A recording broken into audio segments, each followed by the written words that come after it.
Now, but y'all ready? What's the discussion again today? Today we're going to talk about the business of comics. Okay. That covers a wide variety of stuff. Yeah. All right. All right, Okay. y'all ready? Yeah. Yeah, let's go.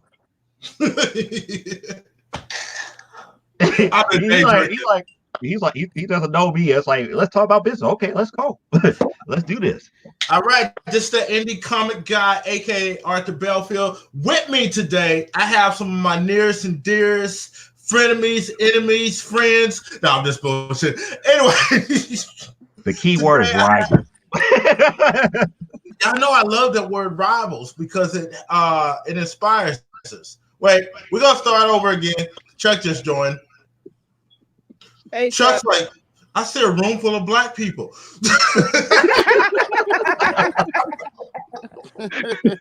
You gotta keep that one. You gotta keep that one. That's a highlight. I'm the diversity. Am I the diversity hire here? Is that what's up? Yes, it is. We we do hire you to edit our stuff. we need one fucking white boy here. You serve two purposes: the diversity and the minority. We gotta show we're not racist.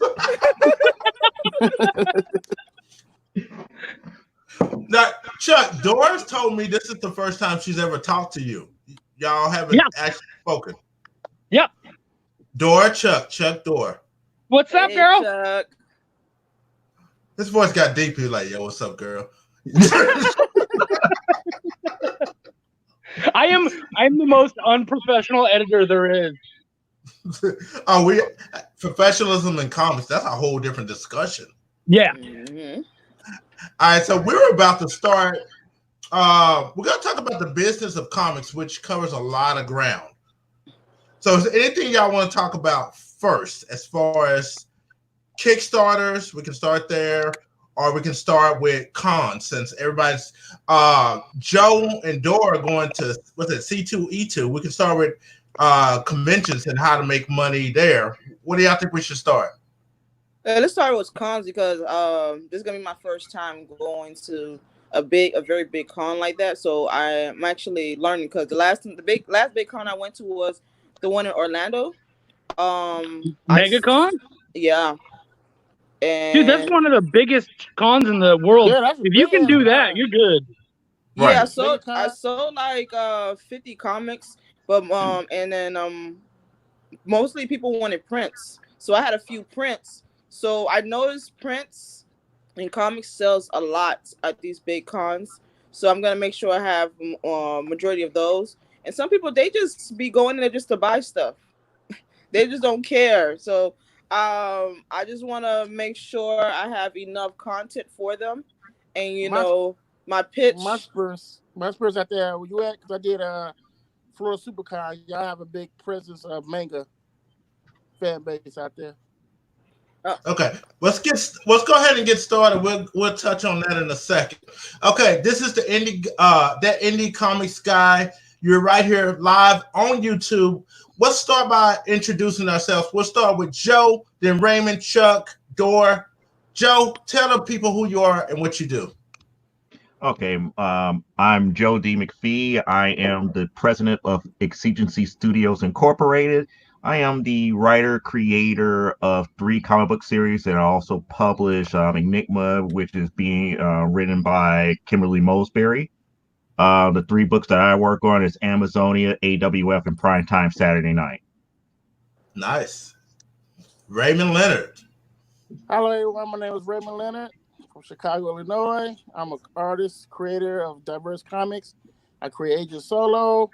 And I'm also just got hired at Art Press to do an anthology series for the exciting comics called The Ghost. And I'm also working on a new series called Violent Bird coming out next year. Nice. Chuck Pineau. What's up, guys? I'm Chuck Pineau. I'm a freelance editor and writer.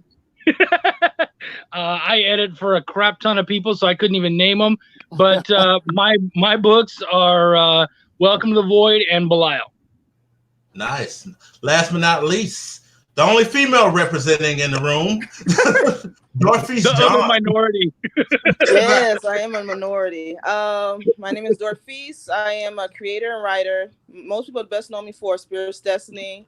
I have a new series named Nia Kaler, and I have another new series that I wrote with Art, the indie comic guy, that was edited by Chuck Nora. So, been in this business for like a couple of years now, and I'm still learning. So, which is a great segue to this conversation. Today, I want to talk about the business of comics because a lot of people are creatives, but they don't know aspects of it and how you can make money doing something you love. And since this is convention season and starting, let's start with conventions. I know, Joe, you're trying to go to C2, E2. Dora, you have a table there. What advice, Joe, your seasoned vet at this convention, would you give to people that are starting out going to comic book conventions? As far as what, being a creator or just going as a whole here? From a creator standpoint, as far as setting up your booth, what you should have at your table, what you shouldn't have at your table, or Okay. Surely what should you be doing while you're sitting there all weekend? What you should be doing during a weekend when you're at a major show like C2E2 New York or San Diego or something to that magnitude is that you have to be pretty much yourself. People have to like you. People have to like what you're putting out there as far as prints and content, as far as the actual comic is concerned.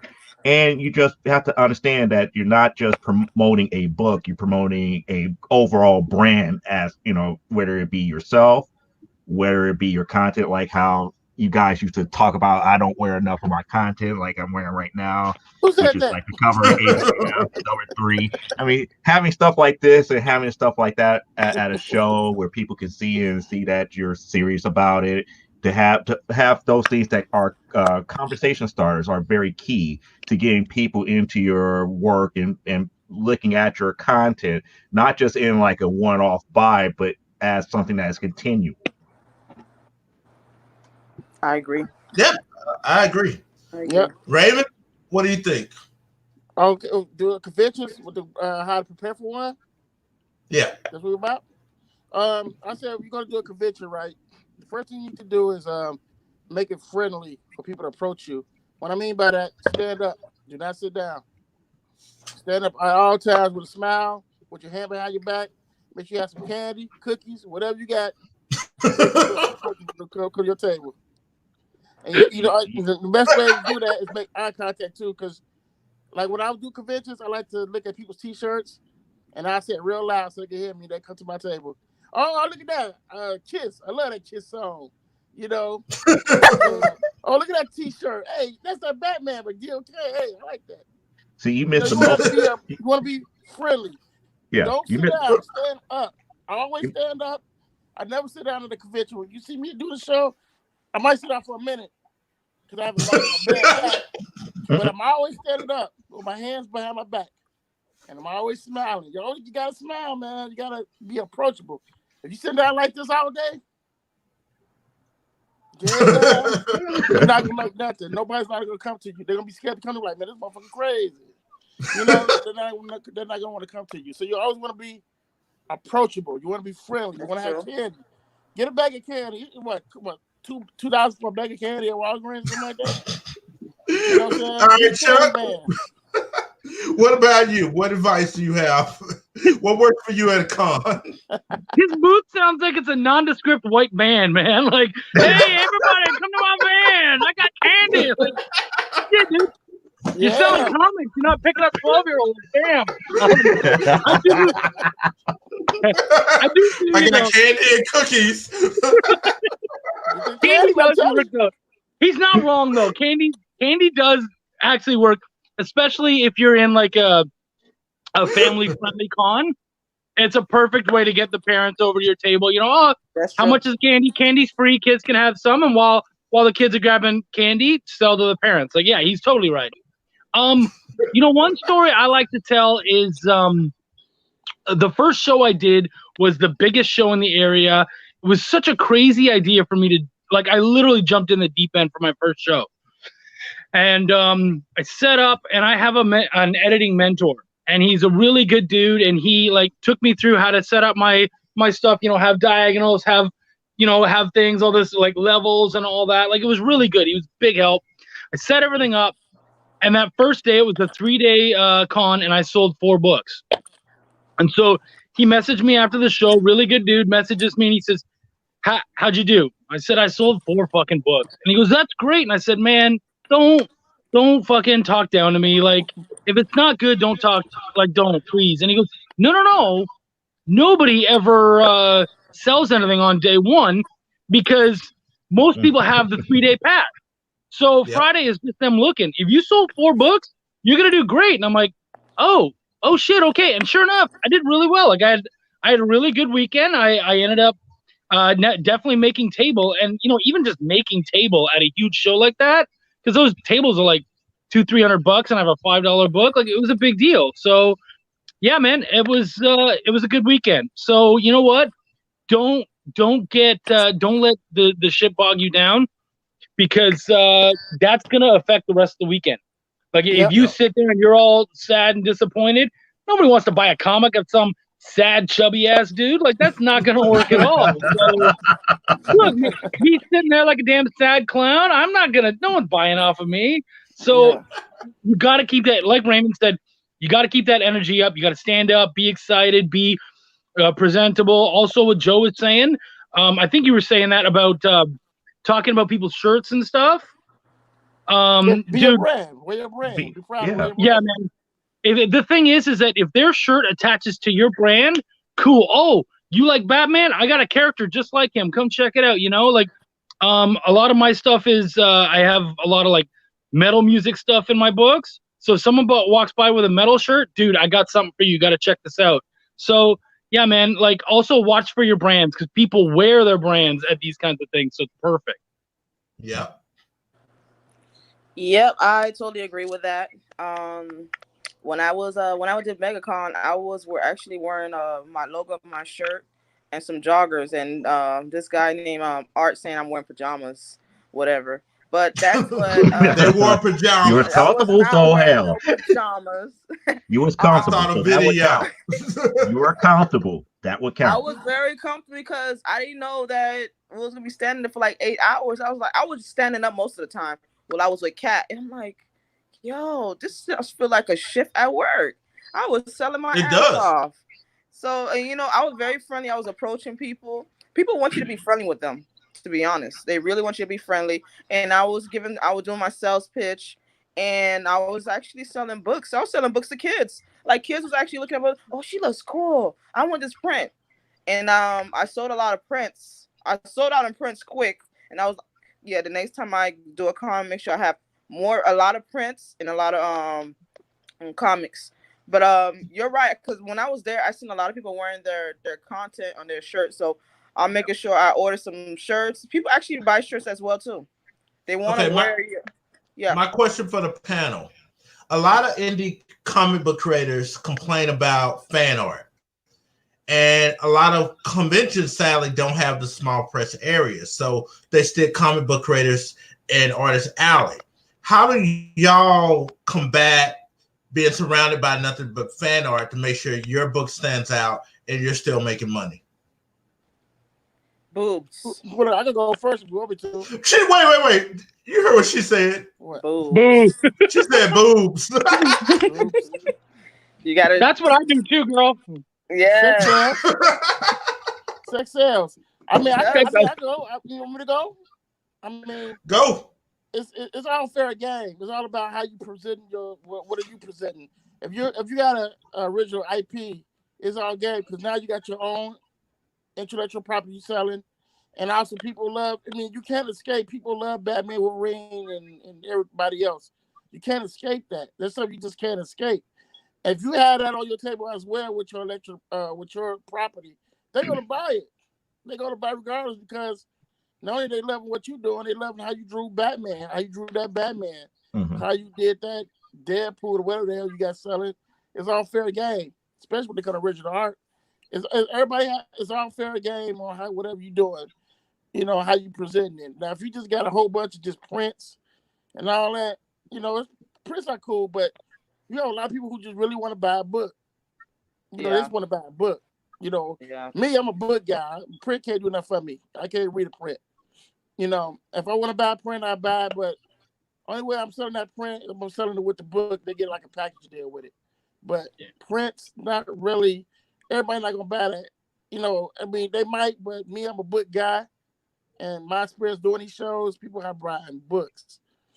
They buying the first book they see. If it's good, they're gonna buy it from you. But when it comes to like like stuff that's not yours, they would buy it. They'll buy it. I had one guy, he just came to my table. He brought all my women original artwork of She-Hulk. He's like, I'm just letting you know I'm taking all your women. He took them all. He took all the women. Then he brought a book. He's like, oh, yeah, give me that book too. That's how some people are. I'm noticing a theme here. She started with boobs and you ended with boobs. Yeah. I'm getting a V-neck shirt. Again, that's that type of market that's in that area. That's the reason why I didn't say nothing at the very beginning, because it's been a long while since I had to deal with an artist alley at all. Because I don't normally come out there in artist alley anymore. If I come to a convention, I'm normally either getting the highest paid booth to be up in the front where I could guarantee the traffic, or I'm going to be somewhere close enough to that front where I don't have to deal with that side of things. But if you're like in a good area where the traffic coming from, you're going to deal with it regardless. It's going to happen regardless. You're going to deal with it in the front anyway. That's the whole thing. To me, that's the question. To me, is not conducive to what I know, because I don't really deal with the artist alley standpoint. I'm up in the front. I'm right next to the people who produce the stuff that caused the fan art. So if I could deal with it up there, back there to me is nothing. That's an afterthought. So your advice is for creators to get out of artist alley. If you got multiple books, start at artist alley. If that's the way you get a foothold into the show, go at artist alley. But as soon as you establish your presence at that show, move up to small press, then move up to the premiere booth to get towards the front. That's the only way that you can market your brand effectively. I agree with that. Right. You move up, but you still going to have them people still want a Batman. You can't get around that. You can't get around that. No, that's not true. Get around that. That's the whole thing. You have to realize you cannot get around that. Right. You're going to have Batman fans, and Superman fans, and Spider-Man fans, and everything like that. But that's going to open up the door to people looking at your stuff, because after they get their beloved Batman print or their Batman statue, they're going to look for something else. I got a wait, hold up. Chuck had a comment on that. Sorry, Chuck. Go ahead. No, you're good. So I had somebody come by my booth and they had like this big, beautiful, like metallic ass Deadpool print. And they're like holding it like it's their kid, And so, I'm checking it out. I thought it was awesome. And I said, man, don't you wish that you could have gotten that Deadpool stuff 30 years ago before everybody else was on it, when it was like big or when it was like brand new and now it's worth a lot? And he's like, yeah, dude, that'd be awesome. I was like, that's my shit right here. All right. 30 years from now, they're going to be walking around with these prints. Don't you want to jump on this shit now while it's $5 a book? And he's like, yeah, okay. And so he starts flipping through my stuff, man. That kind of stuff works. All right, it's a little brash. Do I think I'll ever be Deadpool? No, probably not. But they don't know that, like you gotta like step out and you gotta show yourself off a little bit. And sometimes that means that you're gonna have to say, you know what, man? One day my stuff might be where that is. Don't you want to take $5 and take that plunge and see if you can find something cool?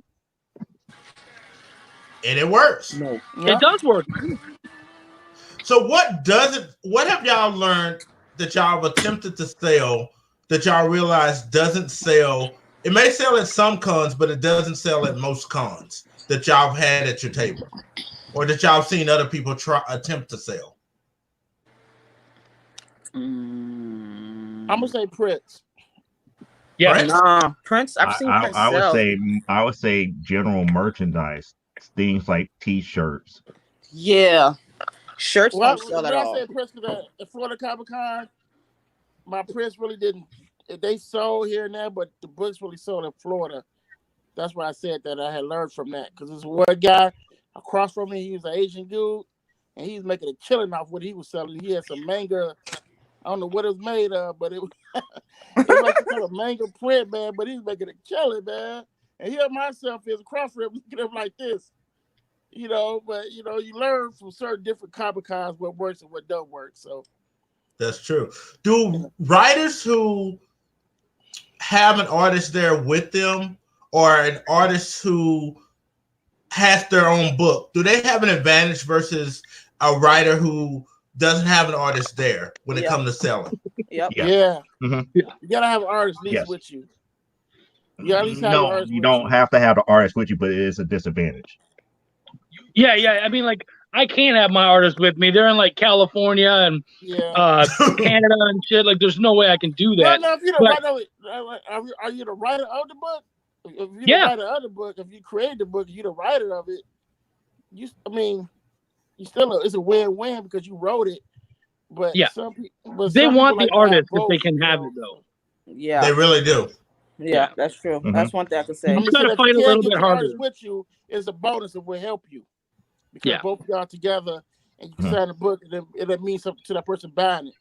But if you can't, you're just a writer. Then you can make me, it can work. But if you have your team with you, it's a wonder. I mean, it's a win-win. It's kind of hard, but it is what it is.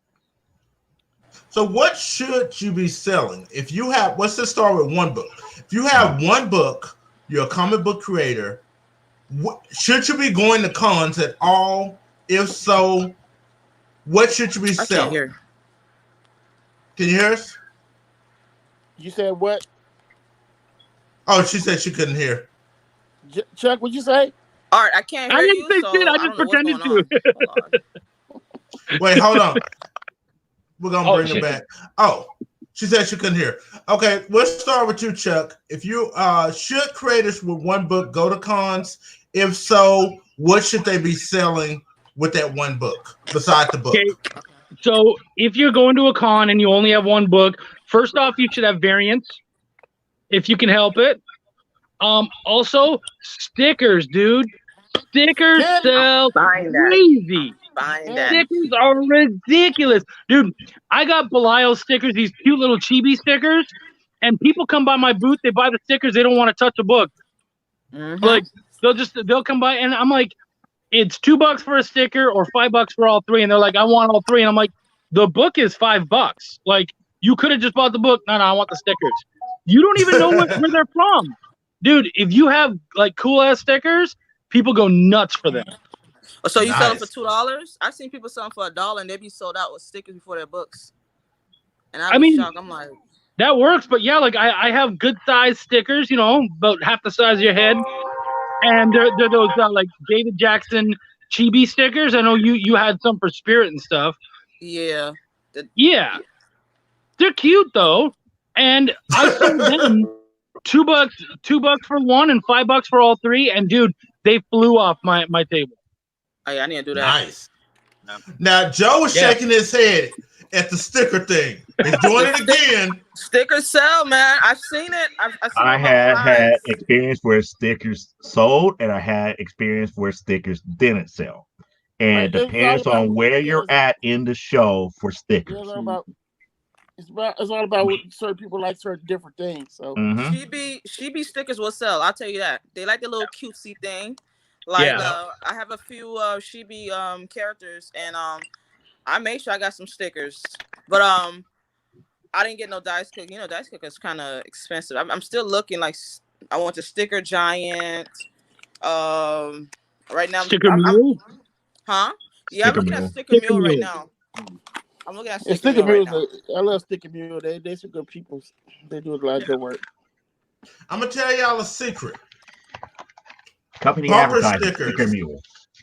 Bumper stickers sell a lot and very easily, and they're cheap to make. They are. That's what I was looking into art. I was gonna actually like, No bad. I was Yeah, looking at I like like that. instead of This is die mail to that I cut get for stickers, maybe I should get the bumper stickers because they just want the freaking art there. And I Yeah. seen people are like selling out like crazy. Like this lady was sold out in stickers. She had 200 stickers and she was sold out. I'm like, dude. She said, yeah, people like stickers. And I'm like, They yeah. also like sketch covers. Chuck, tell them the story that you told me about when you were trying to sell your comic, and dude, you know, he was like, hey, you know, are you the artist? And you were like, no. And he wanted you to draw it. Oh yeah, man. Actually, this was like the worst show I've ever been to. It was brutal. I could barely sell anything, but this dude comes up to me and he says, he goes, "Hey, I want a sketch cover." And I'm like, "Oh, okay, yeah, here you go." I said, "You can take it around to anyone and they'll draw whatever you want. It's a one of a kind piece." He's like, "No, I want you to draw on it." I'm like, "Dude, I'm a writer. I'm not the artist." He's like, "I don't care. I want you to draw on it. So I want you right now to draw your character on there." And I'm like, again, you understand I'm not an artist, right? Yeah. I took like 10 minutes, sketched it out, and then got my Sharpie and like really tried to take my time. It came out kind of like, if anybody else had done this, you'd be like, this guy sucks. But I'm a writer, so I get to own that shit. And he loved it. He was so happy because for him, it was a one of a kind piece. And so I mean, he was like, dude, nobody else will ever have this. And I'm like, you're right. Like that's cool. And I was glad to do it, man. Writers don't get to do that stuff. So, you know, artists, they're not going to take 10 minutes out of their day to just draw something for you for free. But a writer, yeah, we'll do that. Like, absolutely. So I brought that up because I was talking to Raymond earlier, and he was telling me about how he would draw sketch covers and make a lot of money off those sketch covers of his book. Yeah. Just like what Joe hold it up. I bring sketch covers to Oh, nice. I bring blank sketch covers to the cons, and then I get you know, like big dudes who I really appreciate their art. I get them, I pay them, you know, whatever to sketch, to do a quick like Sharpie or something on there, and then that's now going to be an original piece that I'm going to put on my Kickstarter. So I got like 5 really cool Welcome to the Void pieces that they'll go for like $60 a pop on a Kickstarter. Right. What I do, Nice. I do mine is I do pre-orders for people who gonna be at that show. I put up the list of how they supposed to do it. What they send me the money, PayPal. They get it'll be already pre-drawn, and they just pick it up from the show. Because me, it's just too busy. It's like when I'm doing these shows, they go you be so busy, man. You talking, doing all that talking, your voice get host, and you just talking away. You selling, and you know, then you gotta go back to the hotel. You gotta draw. So what I do is to make it easy on me is to do the pre-commissions by drawing it, and I already have it ready for them. They can pick it up. I like that. No, I'm laughing because Joe's been like showing his, like, yo, I drew this. Yeah, I do this. That's like I don't leave home without having these on hand for a show. Right, because and I'm up here. It's like I sell as is. I sell as is for a markup of maybe like $3 to $4 more at a show. And if you want me to draw on them, you have to make it worth my while. It's like the minimal is somewhere between $40 to $60 just to start, depending on how complex it is. And you'd be surprised at how many people would want that one-of-a-kind custom. And then I pre-do things like this here, and I sell these anywhere for $25 to $40. And they buy them? Mm-hmm. Nice. See, I haven't done that yet, so I'm learning something. So you can market the price up for that sketch cover. Mm-hmm. Especially if you're pre-done and have specific themes, like this is like my main character dressed as it's like Deanne from the 7 Deadly Sins. Kind of like doing cosplay covers that way. So people will look at it, it's like, oh, she just like such and such. It's like, yeah, it's like I like that. It's like, well, you could grab it for $20 or $25. Let's talk about crowdfunding. Crowdfunding has changed the way people make and print comics. It's not always pretty. Larry Stroman sent out a thing on Facebook the other day and was talking about, yeah, he likes crowdfunding, but it's full of crowdfunding vultures, people that continue to do multiple campaigns, some of them 2 or 3 times a month, and it seemed like a cash grab to some people.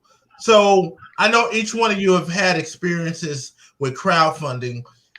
Do y'all think crowdfunding is going to be here in the form that it's in now in 5 years?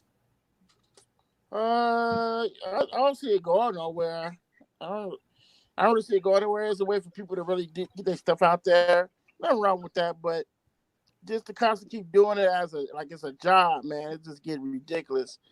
It's like if you back someone, they come back again and say, back this. You just started like saying, okay, man, I can't keep doing this. I got bills to pay.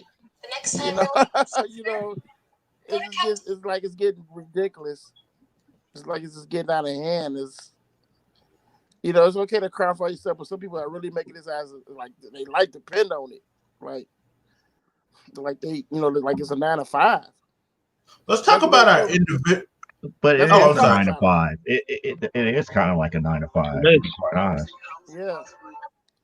Let's talk about our individual experiences. Joe, we'll start with you. You just recently Kickstarter. Mm-hmm. Unfortunately, that one wasn't successful. And it failed. And there's reasons why it failed, but it's not. It didn't hamper me one way or the other because the book was still going to come out regardless. Correct. But now, your first one succeeded. Mm-hmm. What do you think changed? Why do you think the first one succeeded and this one didn't? I had a bigger fan base for that series. Because they always come back down to fan base. The idea of crowdfunding is based upon your established fan base. Your established fan base gets excited for the new product or project that's coming out, and that their excitement spurs others to join in to actually pitch in money to get the new product.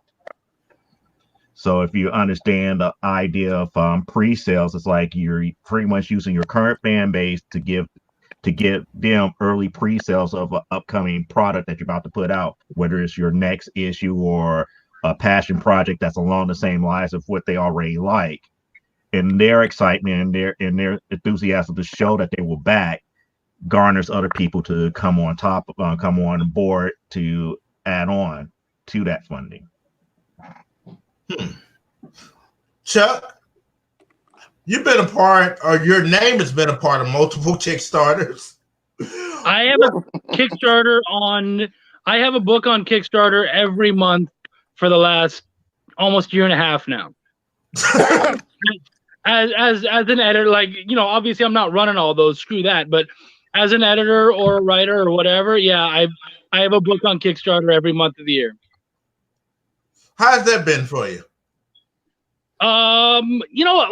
Obviously if it's not my book, it's not as stressful, but part of my brand, part of what I do is that when you pick me up as your editor, I'm helping to push it and back it and telling people about it and stuff. Like I do podcasts for people and because a lot of these creators, part of their issue is that they have a hard time marketing, and I have a pretty good voice. I'm passionate and I care, so I go on shows for other people's books and stuff, and it's just part of working with me. So I think it works for me because I'm on there a lot. It means that my name doesn't disappear. It means that when it's time for me to sell my stuff, people tend to go, oh, wait, that's yours? Oh, cool. Well, yeah, let's I've always kind of been there and the name's always there. So it works for me. It's a lot of work though. Don't pretend like it's not. Obviously, if it's not my book, I can calm down a little bit. I don't have to do all the fulfillment and behind the scenes and stuff, but I'm still going on podcasts, talking about it, going on some idiot's panel and shit, like whatever I got to do. Now, Dor, welcome back. You have some technical issues. You're back now. Can you hear us? Her mouth moved. You're silent, son. Dora, can you hear us? We can't hear you. She probably can't hear us, but we can't hear her. Oh, she can hear us. We can't hear you. Do you have something plugged in? We can't hear you. She's saying move on. Oh, okay.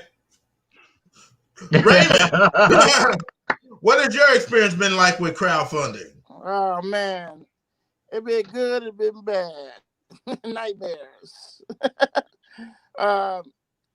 You know, my experiences with crowdfunding is it's fun. You know, I love to see people get your book. It's not, you know, that's the fun part about it. You can do little extra stuff, adding little extra things in as you mail that stuff off to people.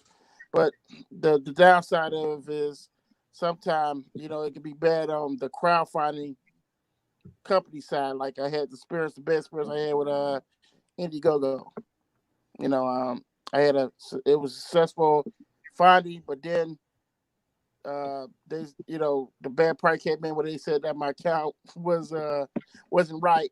You know, I'm with Bank America now, and I've been with them for 5 years, and they just gave me such a nightmare, man.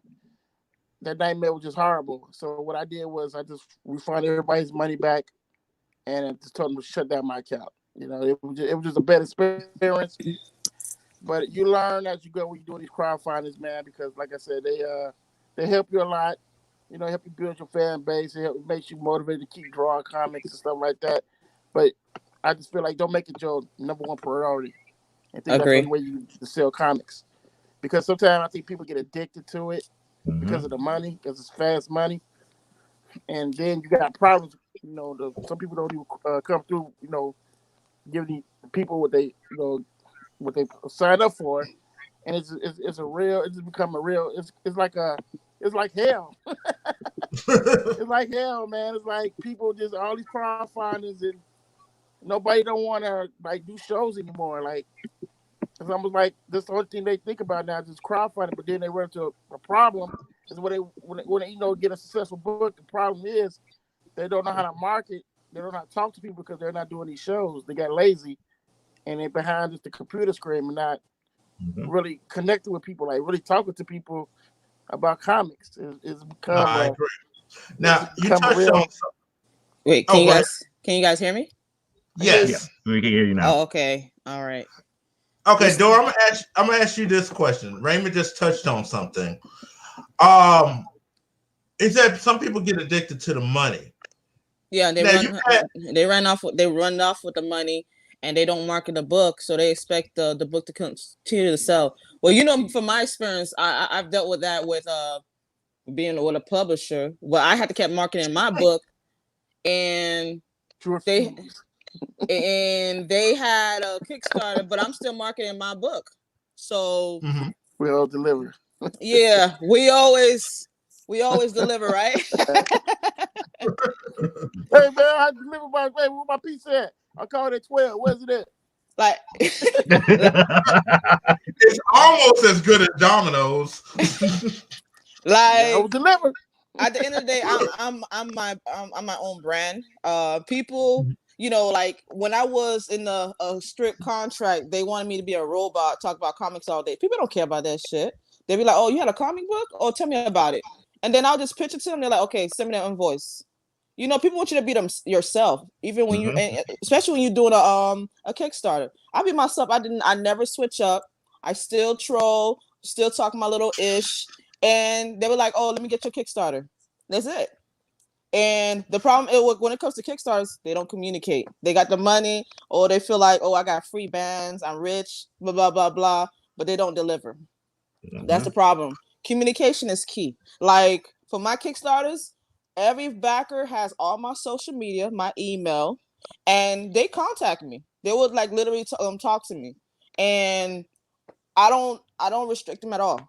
That I don't restrict them at all because most of my backers came from Twitter, Facebook, or by hearsay. So how you proceed yourself when it comes to communication, people will continue to support you. Is it really that much money? Let's have an honest conversation. We've all had successful Kickstarters. Is it really that much money after you pay for production, fulfillment, all of that, is it really that much money left over to make people really want to keep doing this to the point where it's overkill? Nope. No, but see, the problem is though, you got something that's really just can't stop, man. Like you got, I see somebody can make some ridiculous amount of money. I'm talking about 54,000 K. I'm talking about making some. Still don't deliver. And, you know, But people Still don't don't realize. deliver. People the don't sad part realize about it is those that- bigger ones have a catch-22 built into it. Yeah, Those I've 54,000, I can 100. name one right now. I mean, I don't have to call people out because I feel like these people have a bigger platform. They're always making these posts about what you need to do right, what you need to do wrong. But when they do wrong, nobody don't like to call them out on it. And I'm gonna say what I'm gonna say. Leonard Thomas is one of them. He did that big Kickstarter with crime. What's the name of that? Oh, I've been hearing him. I've been hearing a lot of people been calling him out. And the people still haven't got their Kickstarter from him at all. He ain't got that Netflix deal. You had nothing from Leonard Thomas at all. Leonard Thomas. He hasn't been on social media anymore after he got that big deal. You know, because he's a celebrity now. He don't need us no more. No, I'm not. Well, I'm just speaking from a standpoint of view that.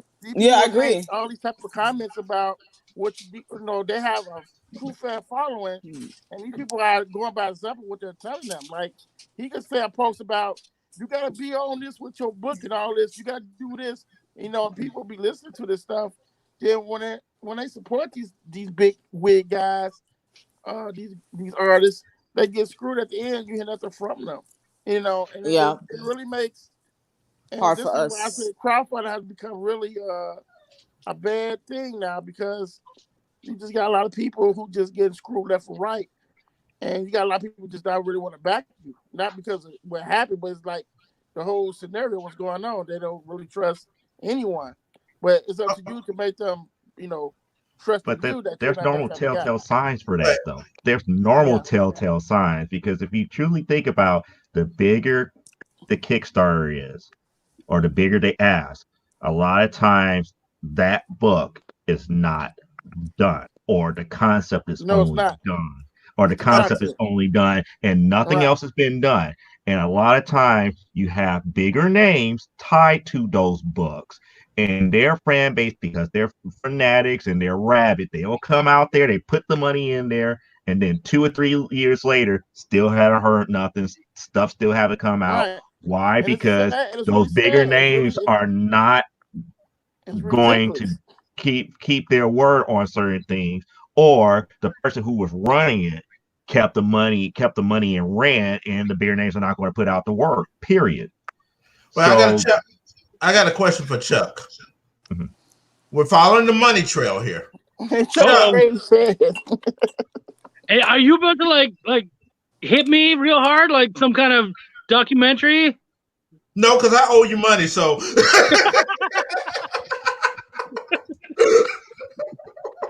All right, fair enough. All right, yeah. Give me an easy one. Touching on everything we said, because we touched on the marketing aspect of it. Joe touched on building a fan base. Can we really believe all of these numbers that some of these people are producing? Who you don't really see on marketing. It's hard to gauge some people's fan base. But can we really believe all these $20,000 and $30,000 and $50,000 campaigns, knowing that people will create fake accounts and back the campaign themselves to create the illusion of success? Oh, okay. So you're talking about the people who have made their money, but you think, man, there's no way that you have that kind of fan base? Is that what you're talking about? Bingo. Okay. So I have heard of people putting their own money into campaigns. I'm not saying that Marcel would do that because I'm not saying he didn't. Maybe he's talking about Marcel. He's talking about Marcel Dupree, who has multiple company names. And this is allegedly. Well, no, because I was a part of a campaign and I know his money went in there. He's like, no. I'm the editor, motherfucker. I saw it go in and I know what's up. So yeah, I'll call him out. Screw it. Yeah. I saw it happen. Sometimes you got to do it just to make the campaign fun. You know what I mean? Like, say you're 500 short out of 10 grand or whatever. I get it. It sucks. You're gonna take the hit because you're given 500, but you're only getting 400 because they're gonna take like 10% of that or whatever. So it's not 500, but whatever. You know what I mean? Like they're gonna take their 10% out of that. So it's not coming straight back to you. But sometimes sometimes they got to do it just to make sure that it funds. Yeah. You put that much work into it. So I understand that to a point. And even in that case, I get why he did it. We'd come so far. He wanted to make sure it happened. So I get that. But, it's not, I don't think it's up to us to give a shit about whether these guys actually have the money or they put money into their own thing or not. At the end of the day, I just give a shit about my own ass. Like, am I doing things the right way? Am I happy with how I'm conducting myself and my business and how I'm working with the people around me and all that? So I don't even think it's worth speculating on the other people. If they need this image to make them look cool, all right, man, you wear your shades and do whatever you want to do. But at the end of the day, I'm gonna be good on my own, in my own way. Ethics. Yeah. May I ask a question then? So if we're still talking about Kickstarter and where it should go in the next 5 years, what do you guys feel about them? Not Facebook, Kickstarter enforcing the rule about the prototype, meaning that with the advent of digital comic, you cannot kickstart a comic book without having that digital comic done. I never heard of this. Remember, one of the rules of Kickstarter, you have to have something that is physically tangible in order to run a campaign. Now, a lot of times, a lot of creators are getting around this because they got a couple of pages as their prototype that the actual rest of the book could come out. What if Kickstarter changed that rule where if you're going to come out with a comic book, you have to have the full digital book ready or a PDF of that book ready in hand to show them before they say, go ahead and run the campaign. They're not going to have a lot of campaigns out because, a comic book's like $3,000, well, $2,500, $3,000 to produce. So or it's going to be more. less. Yeah. And I've been budgeting, but, for real, I had the budget, man, spending like $3,000, $5,000 on a book. I'm like, where's my profit? But it's gonna be less people because some people are actually, they have a 9 to 5 and they're just putting money to the side. Like as for me, I'm working on Nora that I work with. I actually co-wrote. Well, Arthur did most of the writing, but for for Nora, like every week I'll tell the guy, "Oh, do a couple of pages." And what the biggest advice that Art told me. Have all the pencils done. So I make sure I do. This guy, could do like 2 to 4 pages a week, but I have bills. So I'll be like, okay, go ahead and do as much as you can, sir. And at least if I have at least half of the book done, I will feel much more comfortable. So like, and yeah, comics cost, man. It really, really, really costs. And I see from your standpoint, but there's people that have the book done. Like my Spirit's Destiny, I'm gonna be honest, Spirit's Destiny was done. What the publisher was doing, he was holding it hostage. Holding it hostage. So it's like, how do you get around from that? My book was done and he did not want to deliver the book. And I have to literally tell people, like, my book is done. He does not want to release it. I don't know what he's doing. He's trying to be petty, but I'm being honest with you. This is what's going on. So no matter whatever you're trying to do, it's, there's going to be always that one person that messes up for the rest of us. So no, that's true. But I think if they do create a system like that, it's going to be a lot of bait and switch. I'll get Chuck's book, put my cover on it, present it to Kickstarter. They're not going to know. They're not going to care. It's going to be a lot of bait and switch. Oh, the book is done. See, here's the digital thing. Nothing is going to be in place to stop people from doing that bait and switch tactics. You know what, though? People are like, we're hearing it all the time on Facebook and whatnot. People talking shit about people who are taking too long to deliver, all that kind of stuff. So, I mean, I already kind of have it as a personal rule.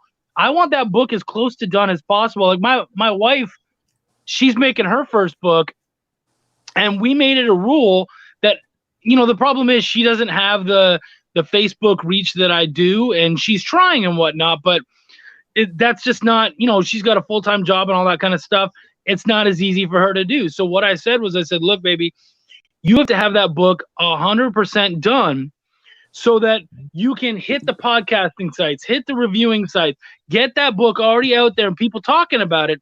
So when you hit Kickstarter, there's already word. There's already someone saying, I read this. It's killer, and then you can say, man, all I need to do is wait for that money. Then I'll have the money to print it and it'll be in your pockets in the next 2-3 months. That's awesome, man. Like, people love hearing that stuff. So I try to stick to that as closely as possible. Like, even the worst book I had was my first Welcome to the Void, and that got finished while I was on my campaign. All I needed was my lettering when I hit the campaign. So I know it's difficult, it's expensive as shit. I get that. But anything, I mean, that's why I edit. So that all that money goes into my books, man. All that money goes straight into my comics. So it's just you got to do what you got to do to have that book as close to finished as possible, because people are gonna bitch. You're gonna hear it. Now here's my question. Here's my question for the panel, and I've talked to y'all individually about this. At least I know I talked to Chuck and Dora about it, and they probably know where I'm going with this. Do y'all read most of the Kickstarter comics that y'all back? Honestly. No, honestly, if not, why not?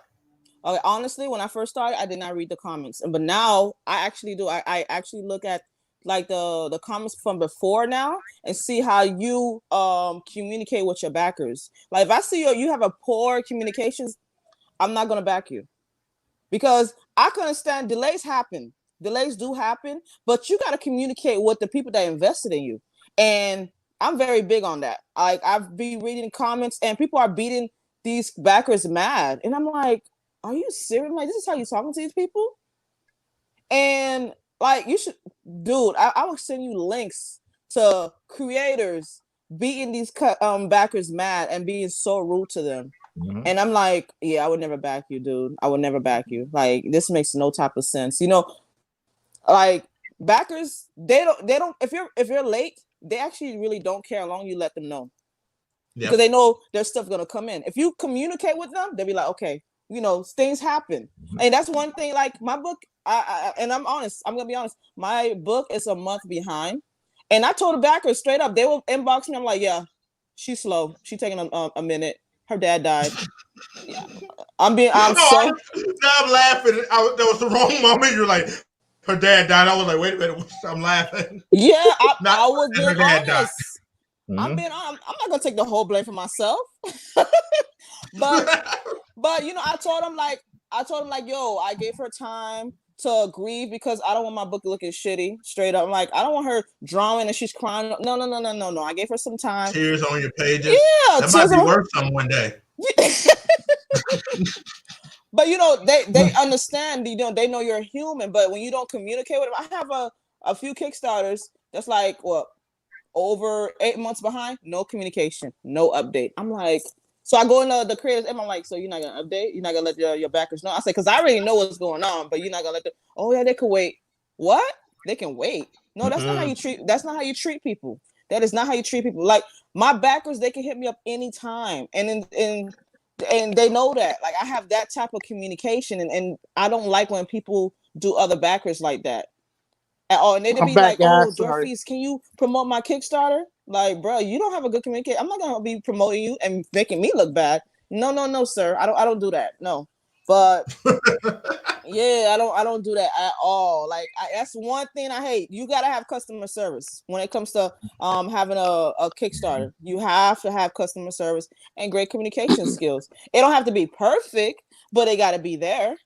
And it makes no sense that people are still waiting for Kickstarters that's been 5 years old, and you're still getting mad at them when they question you about it.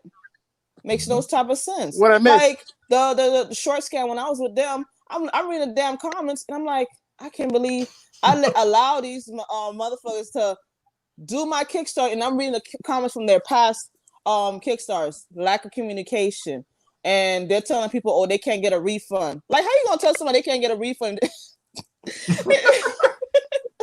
Tell people they can't get a refund because you spent that money. That's why they can't get a refund. The original question, Raymond, was, do you read the comics that you back from Kickstarter?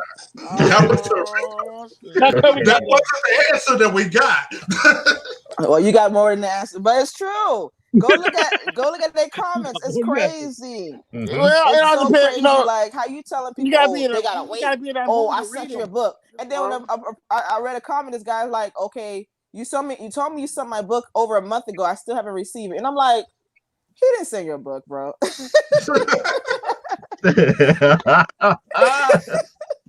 didn't give you no tracking. He didn't send your book, and that's crazy to me. And I really feel bad. Like I gotta go through this right now. For my campaign was what?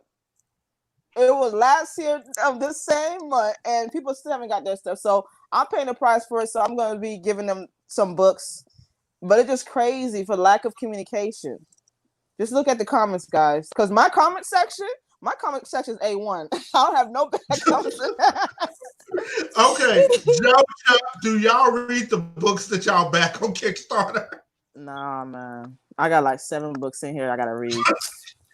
Damn. I got so many books. Yeah. I gotta read. That's crazy. Oh, Joe, I have not read your book yet, though. I will tell you that right now. But like I say, you got to stack. You got to stack on. But I do read mine, and I got one left, and I'm disappointed with it only because of the print quality of it. And I've been waiting for over a year to get it, and we finally got it.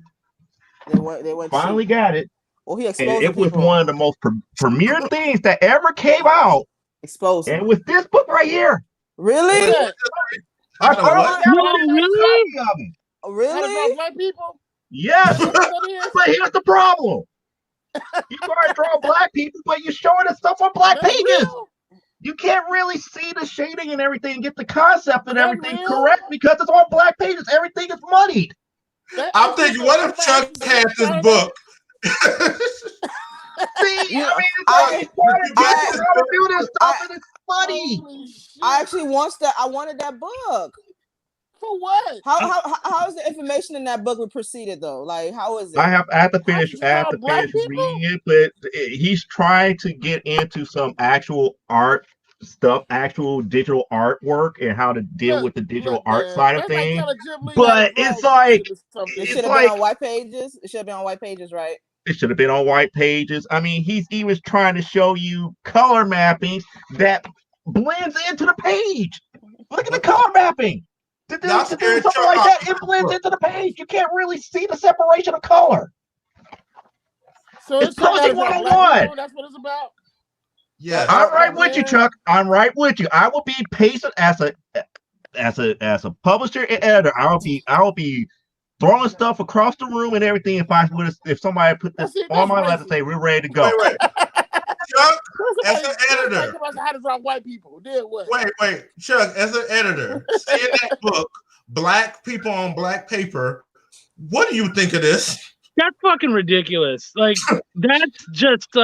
that's like level 1 fucking coloring right there. That's just stupid. At least do like a light blue or something. Like, you need some contrast. You need some pop.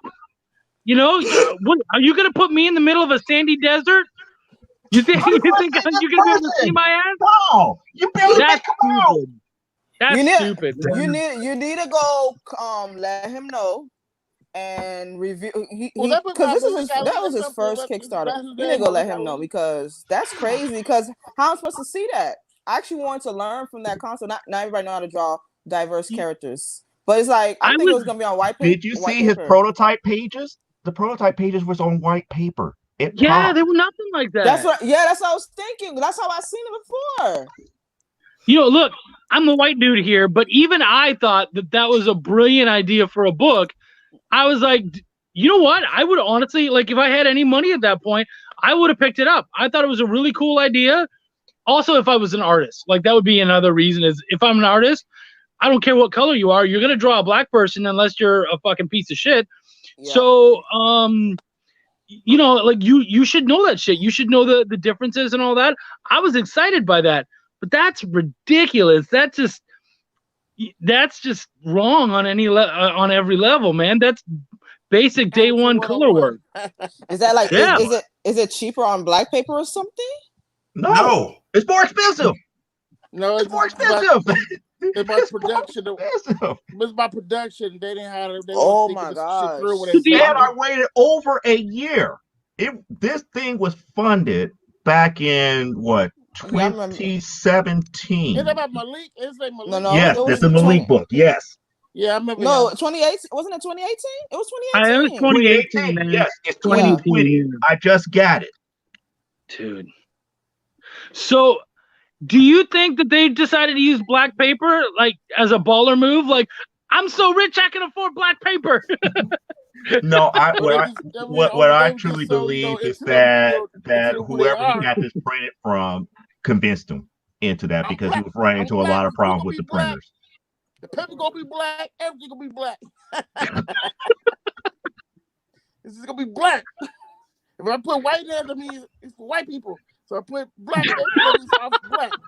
I think that's what he was thinking. His name is Malik Ali, so you know. I'm just saying. Malik Shabazz. Yep.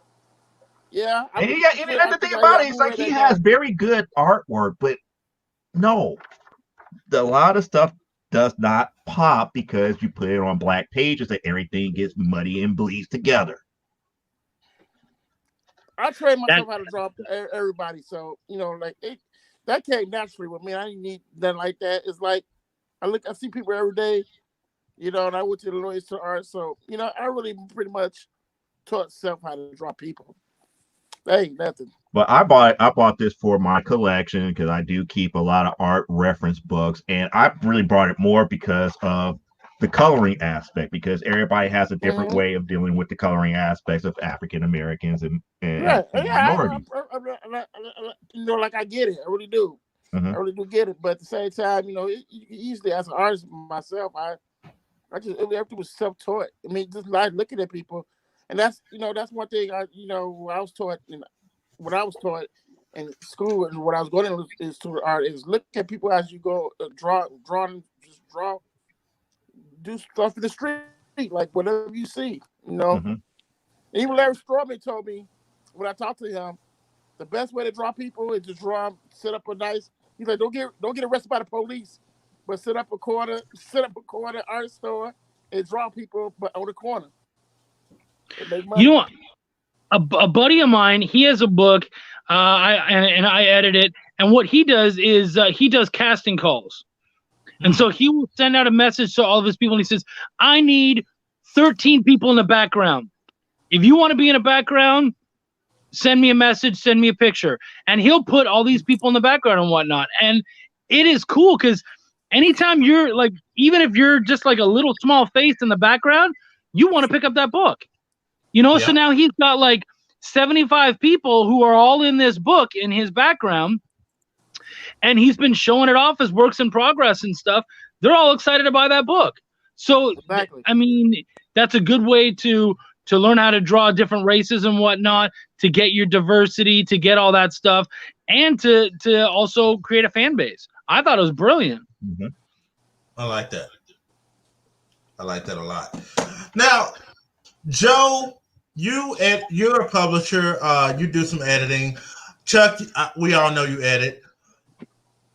What do y'all do when you come across, I say, a script from someone else that doesn't translate well into a comic book? It may make a great prose story, but they don't understand what really makes the comic book work.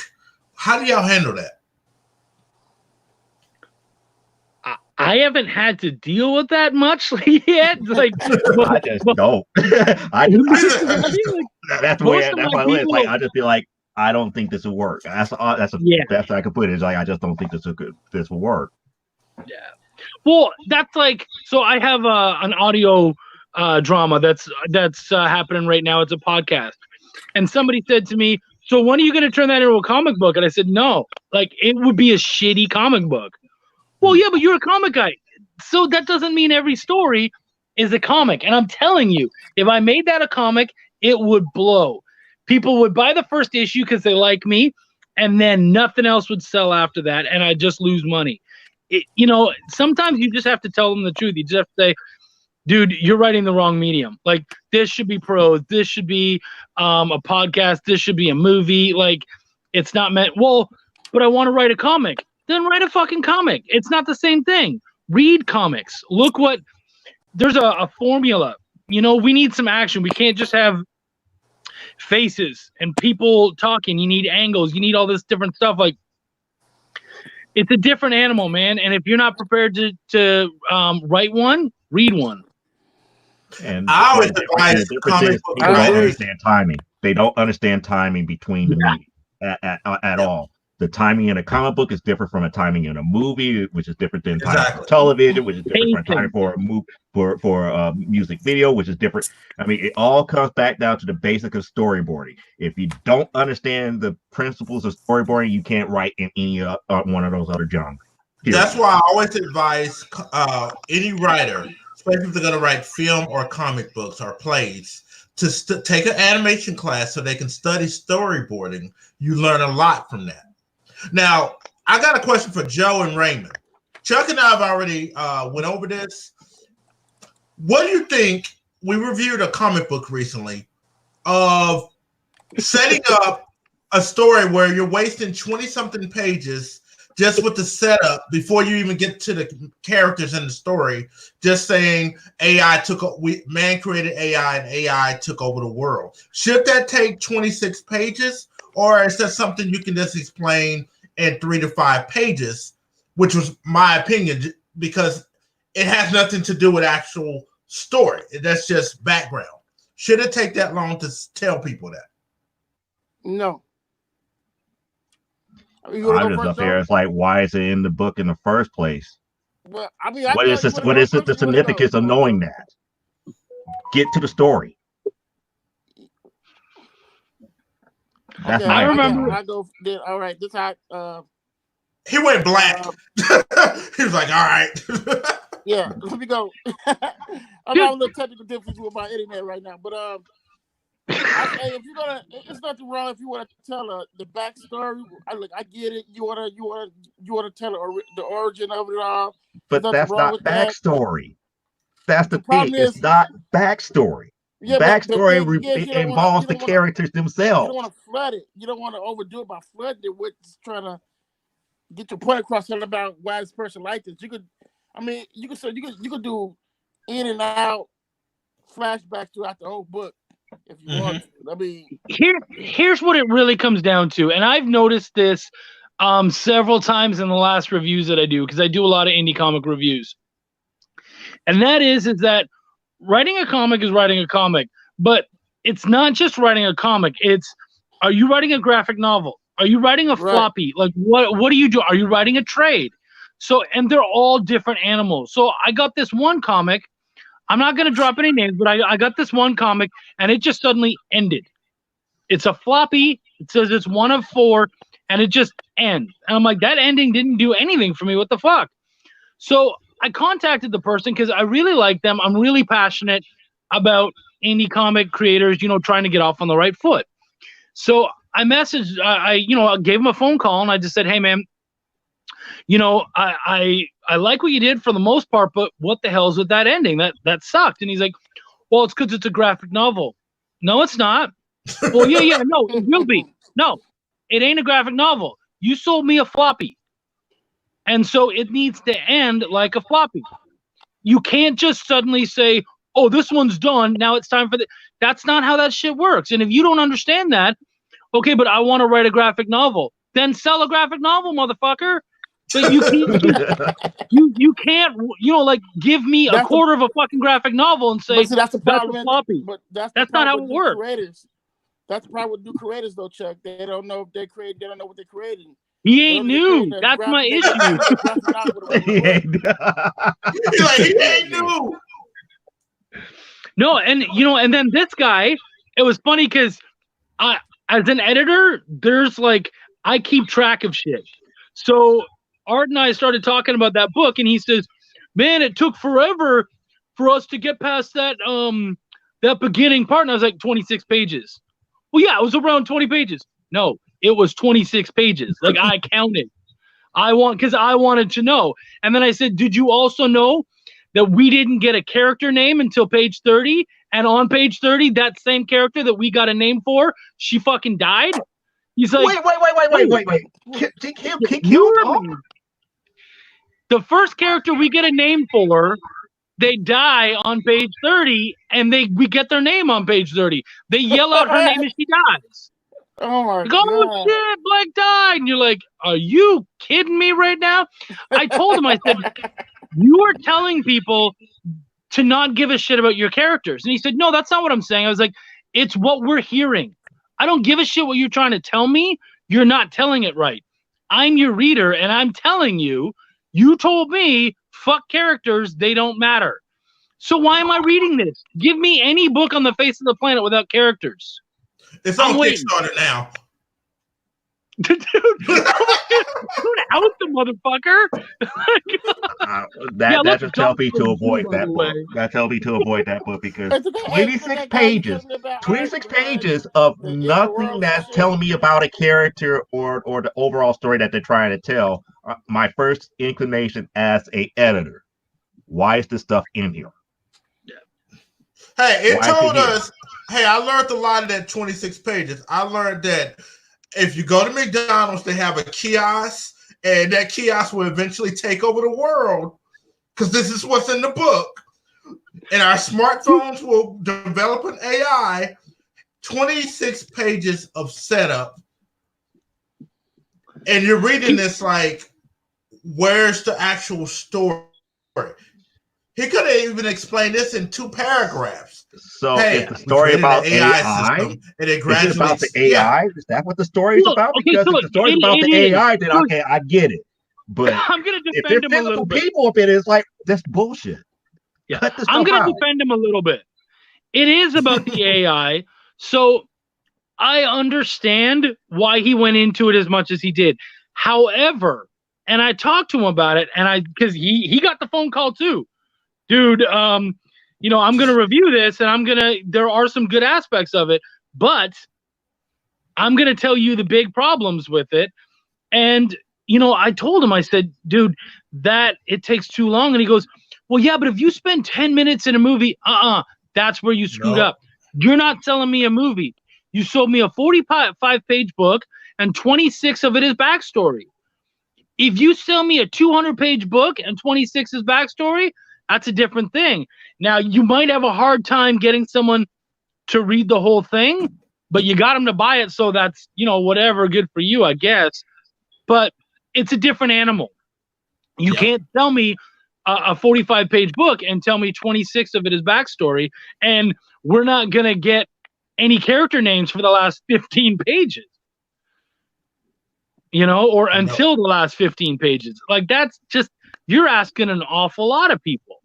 So I told him, I said, man, good luck. I hope it worked out for you, but just have the thing ripped in front of me. But that's the problem is that, like I said, you got a lot of these guys who just, you know, they just jumping into this without thinking about what they're doing, because, you know, they're just fans, but they want to create their own stuff, but they don't know the actual.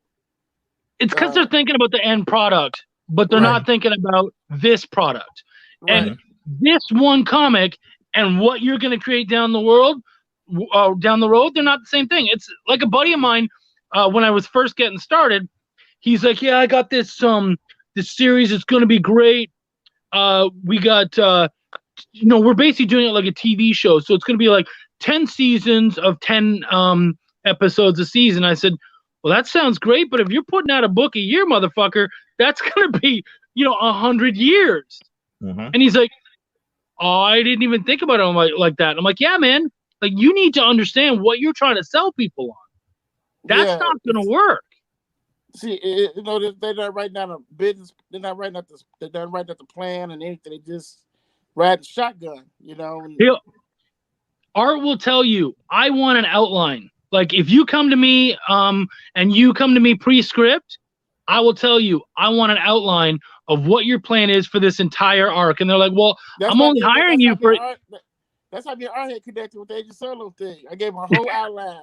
Yeah. I said, that's what makes it easy for you. See, And I they're would like- keep it different. I would give you a full breakdown of a synopsis Yeah. of the whole story. I don't Yeah, need Not even outline, on the but freeway I to will do what you rewrite need a to do. short I mean, story version of that whole arc. when I give you the And then outline, we it's go like from I there. tell you right there now. I was like, you guys still got. I still give you freedom to write.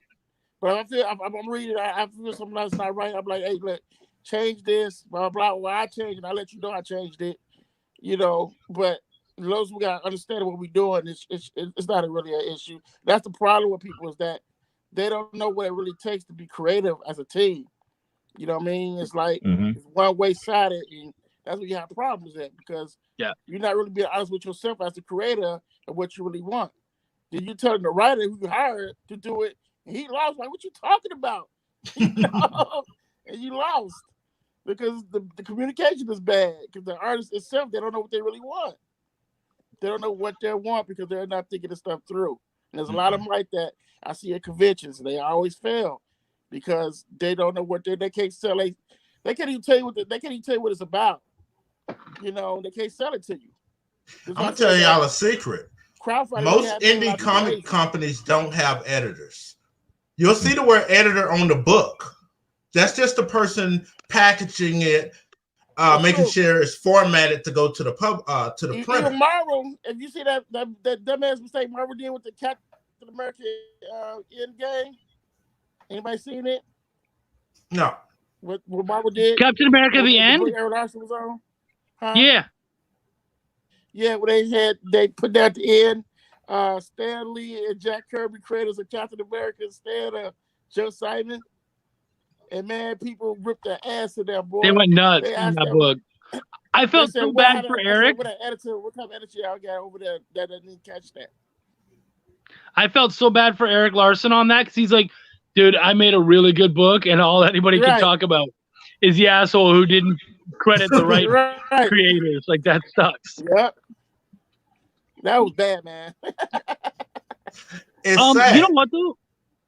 When it comes to publishers and editors, I actually have a really good story. I had a dude come back to me just before I released my first book. He comes to me through a friend, and he says, my book, I think it needs some proofreading. I want to submit it to some publishers. So would you proof it for me? I said, yeah, I'll do that. He goes, I don't have any money, though. I said, well, you're an artist, right? He says, yeah. I said, okay, cool. I'll proof it if you give me some, like a cover or something like that. And he goes, yeah, man. Yeah, I'll do that for you. Perfect. Cool. I don't mind. I'll do a trade. So I do this. I proofed a 24-page book, and I got 3 full notebook pages of proofs that had to be changed. Like, there was a lot of shit that needed to be changed. Type it all up. I send it out to him. He gets back to me in about a day or two, and he says, so I don't need that anymore. I said, what do you mean you don't need it anymore? He goes, well, I got picked up by this publisher, and they want to publish it as is.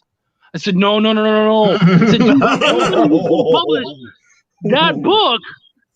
They don't give a shit about your book. He's like, no. They want to publish me. That's awesome. I was like, no, it's not. Anybody who's going to publish that piece of shit, I'm sorry. They don't give a crap about your book. Your book needs to be proofed. Bad, man. They just want something to sell. He's like, no. He said, but it's okay. I'll still do the art. I was like, no, I want nothing to do with you. I'm sorry, but like, if you're willing to jump on that boat, I don't want your art. I don't want anything. This is my loss, and I'll just take it. But I said, and do not put my name on that book. Right. That's why I tell people is that when you're doing this, people understand that your name, because you branded your name so well, your name is all on quality. And you don't want to associate yourself with something that's not quality. You can't do that because it's making you look bad. Like, okay, you preaching all this, but you got your name on this bad book. What the hell is up with that? They're gonna look at you kind of sideways. They're like, wait a minute now, you got your name on this book, but you got it on a bad book too. Yeah, that's tough. That's what's important. That when you do business with people, you got to make sure who you doing business with, because everybody just don't have that mindset mentality of quality. They just don't have it. I agree 100%.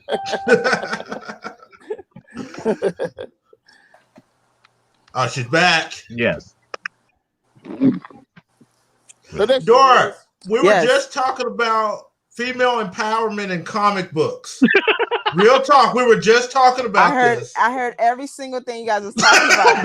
That's why I had to keep a straight face. I had to keep a straight face. I'm not gonna say nothing. I'm not gonna ruin the joke. I just like, but like, no, but seriously, you're the only one that can answer this. Have your experiences in comics, or whether it's online or at conventions or dealing with publishers, do you think being a female has made those experiences different? Or not, basically? From what do you have people in your DM trying to sleep with you? That's what I'm asking. Yes, damn it. And I'd be like, it was once. No, Chuck never did that, but yeah, I had a few. I'm like, no. I gotta delete this picture I just sent her. No. I'm like, no, like all you guys that's right now on the panel, you guys all been respectful. You guys actually been educating me about the business. But yeah, I had a few. I'm like, bro, I just want to sell comics. I told you. Yeah, like when I signed with Short Fuse, Raymond was so disappointed. He said, "What are you doing?" I'm like, "What you mean?" He said, "Man, they got you, man. You're gonna learn. They got you, man." And then I learned real quick. The contract was 5 years, and I learned within a year that they were full of shit. So it is what it is. Nightmare guy. The who? The guy who stand behind you. He had a character called Nightmare or something. He like Armor. Armor. Nightmare. Yeah, he's a white guy. He was cool. He was upset too. I wonder what happened to him. I'm gonna tell you this right now. 80% of the people that was with Short Fuse were upset. And they were not vocal. I was a vocal one. He did not like Sean did not like you to have an opinion. So he would try to talk shit about you, make you try to feel low and stuff. But I didn't care. I did not care. Like he didn't know nothing about business. He was very unhappy. I forgot his name. He inboxed me a lot. And it was a lot of them, to be honest with you. It was a lot of them not happy. Like he had people that was with him for like, I think I know who you're talking about. He had people that was with him for like 3 years, no book producer. I'm like, then what's the purpose of being with Short Fuse? Like they're just pushing out Kickstarters for their own, for their own financial goal. So it is what it is. I hope he never comes back. I don't care. I hope Short Fuse is dead. Because the only person that I've seen admit that they took the Kickstarter and ran was Vince White. Hey man, what's the name of that rock song? Took the money and run. Well, he told me he was gonna produce this book called Flat Earth because he's a flat earther. He believed the Earth is flat. He don't believe in gravity and things sciencey. But he said he's gonna put this book out. And people start targeting him. And he said somebody broke in his house and robbed him. So he had no choice for his safety of him and his woman, but to take that Kickstarter money. This is the story that I've got. Yes. What a story like that? Wow. That flat earth stuff is real. I see some kick dogs about dope in the house and all that, but he don't need to do no more crowdfunding ever. No. Hey, this was 3 years ago. He did tell me that he's working on getting it done. Hopefully there won't be no more death threats, nobody breaking his house. But he did tell me he's gonna get it done. He get it done. Good. That's crazy. Get her done. That's crazy. Comic book. Over the concept of being a flat earther, really. We got death threats. Yeah, you probably got death threats because somebody probably called you out on it real early in his life, and you came probably half baked to him. And they knew where he lived. My advice to everybody: don't sign with no publisher. Don't sign with no publisher. It's not. Why would any? And if you are a publisher, do not own the IP. Never sign on to own the other person's IP. Never. The thing is now that you got to be real careful what these big people are doing now, like Big 7X. I'm talking the ones that really got big names and whatever. What they do, they just buy your. What they're doing, they just buy your they just buy your IP. They don't care about your book. Oh yeah, I'm not They selling do my all your IP. IP. Oh, Platinum Studios has been doing that since the early 2000s. They collect IPs. Collect your IP. You got no control over it no more, and that happened to a lot of people. A lot of people got over that shit. That's crazy. That's one of the things that people come up under me and up under my brand. I do not own their IPs. It's like you produce your own books, you produce everything, you put your own money behind it. If I have to put Agency Studios money behind it, I get the right to sell how many I want. But as long as you have your own means of creating a book, I'll put it out there up under the banner and we'll sell together. That's pretty much it. Because if you don't understand, that's what's best to have a lawyer. It costs you like $100 to get you an entertainment lawyer. And they read it a little bit more than that, but it's always good to have those somebody that could read contracts and explain those rights. Well, unfortunately, it's away for $100 for me. So now we got a lot of interesting personalities in the comic book industry. Chuck made a post the other day, pretty much saying everybody he knows is an asshole, something like that. You said, Chuck, last week. You're like, why? What is it about you that attracts all these people that want to work with you? I'm not sure I know what you're talking about. You wrote a post about a lot of people that you work with are assholes, yet you're that guy that can kind of like, I don't know, navigate in those waters and deal with crazy people. I don't think I wrote a post, but I probably stated it. I think that people contact that he don't have no idea who they are. They want to work with him. How do you deal with all the different characters and personalities as an editor? Okay, well, first I'm a pretty chill dude, so weed helps a lot. Oh no, not that conversation again. No, that's what. No, but honestly, you know what? I'm a pretty chill dude. I can deal with people, and I think what allows me, because a lot of people that I work for are very hard-headed. So they're gonna come at you, and I'll tell them, is this, for me, when I have to deal with someone like that, I'll explain the issues and like why this doesn't work, that doesn't work. And then every once in a while, there might be that one thing where I'm like, no, this is the one thing we're not fighting over. You're wrong. And they'll be like, wait. And I'm like, no. I don't fight you on anything else. So when I'm coming at you on this one, that tells you how important that is all by itself. I will die on the sword of this thing. And they take that shit really seriously. So you give them a leash, you let them be a little ridiculous. You try to, give it a little yank now and then, but when it's done and they're doing something really dumb, you just put the electricity to it and you pull them back and you go, that's the thing you don't want to do. You can't do that. So you just gotta, treat them with some respect, let them have their leash and let them have their run. But eventually you got to tell them, hey, this is the one thing that's not going to work. That is true. Some people don't like. So I think that's the problem. A lot of people don't want to hear no. That's what they like. They scared to get people who really want to tell them no.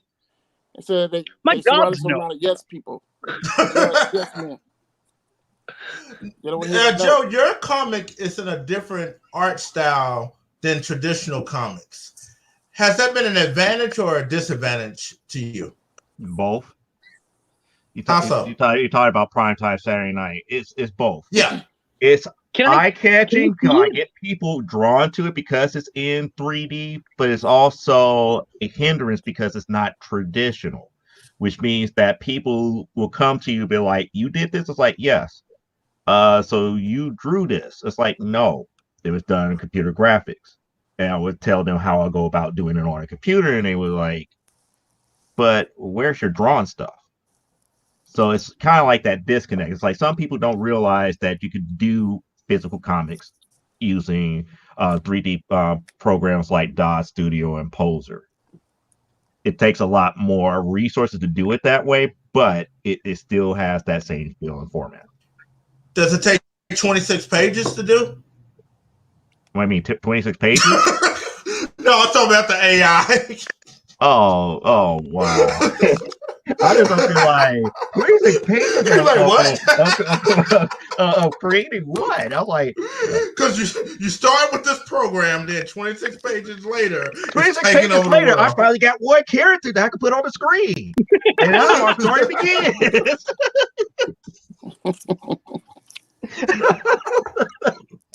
I'm sorry. I should have gone that route, but you know what's opened up great the door about this for kind of show? There's the people that we're dogging don't watch other people's shows, so we're fine. Okay. Okay. They really don't. I should have gone there, but it's just like it was just like the door is open, walk through. No, but so what yeah. do y'all think? Oh, go ahead. But to answer your question, it has its advantages because I could do very eye-catching art, but in the same aspect, because it's not traditional, it seems foreign. So that curiosity is there, but that immediate draw may not always be there. Raymond, you're an artist. What do you think? What was the question again? I'm sorry, man. I was inking as I'm talking to you guys. The question was, why did it take 28 pages for me to render one character for the story? What? Raymond, like what? So that's what the question's about? No, we're trying to figure out why McDonald's haven't brought back the McRib. It's Black History Month, and they always bring back the McRib. Oh, man, Black History Month, oh, man. This is share right shake. What you talking about? I have never eaten a McRib. I don't know what it tastes like. I'm talking to share right shake. It's Irish Month now. I'm Irish. I got Irish in my family. He said the Shamrock Shake. McRib's the shit. It is. Do you think, Raymond, that non-traditional art styles, do you think they can catch on in mainstream comics? Let's phrase it that way. The non-traditional art styles? Yes. It all depends on the artist. If the artist can wing it, they can, but the Western style, I mean, it's done changed over time now because if you look at the styles now, everything looks animated. What I mean by that is less detail. Me, I'm a detail guy. You see, I do all the cross hatchet and all that stuff. I'm still like 90s, 80s style type of guy. But now you have the animation kind of like taking over. Like if you look at every Marvel book now, it's nothing detailed at all. Everything just flat draw and the color just take over. And everything is always changing. You know what I mean? And comics is always changing. But if you got a style, people are gonna love it. You know, it's all about how you do your style, and if it's up to quality part. Some people like it, some people might not. It's not for everybody. I look at it like that. It's like depend on your style. If you got me, I got like a Liefeld style. See what I'm saying? I grew up on Liefeld. I grew up on the Image days. I grew up on Jim Lee now, kicking, when they was at Marvel. I followed all those guys, so my style is all brilliant to that. So I don't mean to cut you off. I just noticed something. Dor, are you and Raymond close? Close as what? Distance, like? No, I mean, do you consider him a good friend? Yeah, he told me how it is. Like Raymond, like when I'm telling you, when I signed with Trophy, you see how disappointed. Like I felt it when he messaged me. It's like I felt the energy, like he was disappointed. But yeah, we're Does close. he inspire you? Does Raymond inspire you? Yeah, he does. He really does. Because this is why I'm asking this. I just looked at Raymond's hair and I looked at her Spirit Destiny character. I see the gray up there.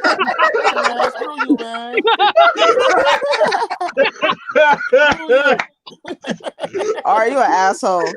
It's Raymond's Spirit Destiny daddy. Yeah, I'm the pappy. the child support check in the mail. Okay, I didn't notice that. I was like, wait a minute.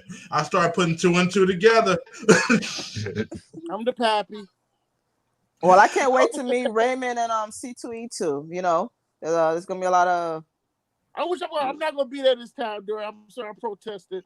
You protest? You're not even gonna visit. I'm not going. Okay, he can meet you at the hotel. Okay, we could go buy one of them expensive ass pizzas you was telling me about. The Giordano's? Yeah. All right. No, y'all could go to the hotel bar and get one of those $30 expensive drinks. For no reason. $30. Wow. That's just crazy. take at least 20 to get your spirits though. It's good food down there. It's good food. It's worth it. Yeah. I've heard a lot of good, you know, they say I have a lot of good food, especially the pizza. So I'm like, I need to try it. Just enjoy the culture of it all. I mean, you only get one day, it's 23 days, so 3 days gonna go real fast. That's a big ass artist. You seen that list? Yeah, it's a lot of the artist alley for C2E2 is pretty big. Yeah, it's a lot. But again, this is a major show. This is a major. There's not.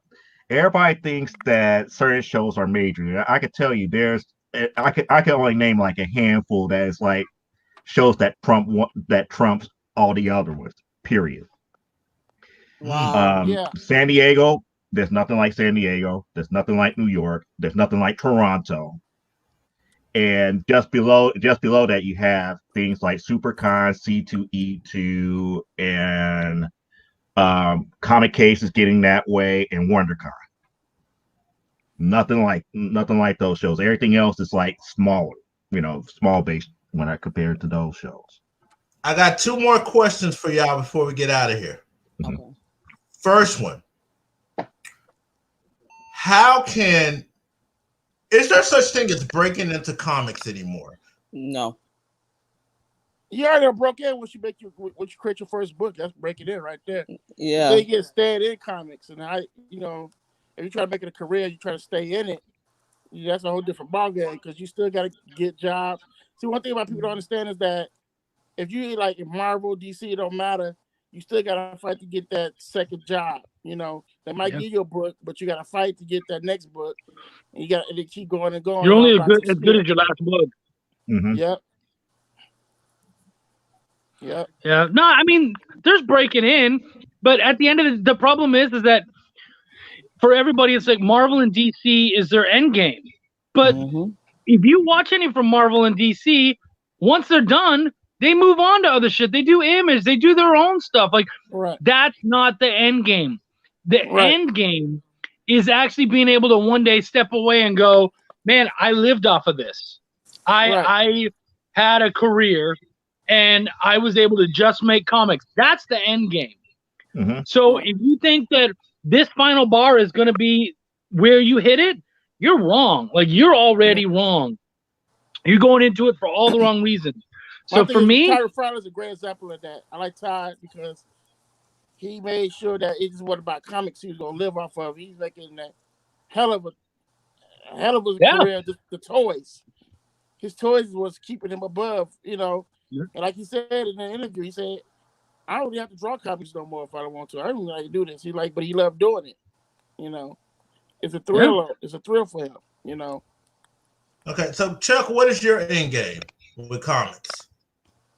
To only work on comics. Like, that's my income. That's what I'm doing. Nice. Joe? Yeah. My end game is the Agency Studios being recognized just like a Marvel or Image, but people will come to us. Their sole goal is just to create comics. I don't want to own any IPs. I just wanted to further the people to be able to have a brand where they could come to have their comics produced and out there in the market.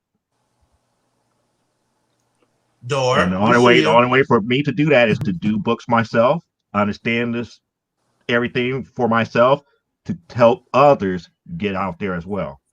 So as long as I can succeed, I can help others to succeed. I have to be the one that open up that door.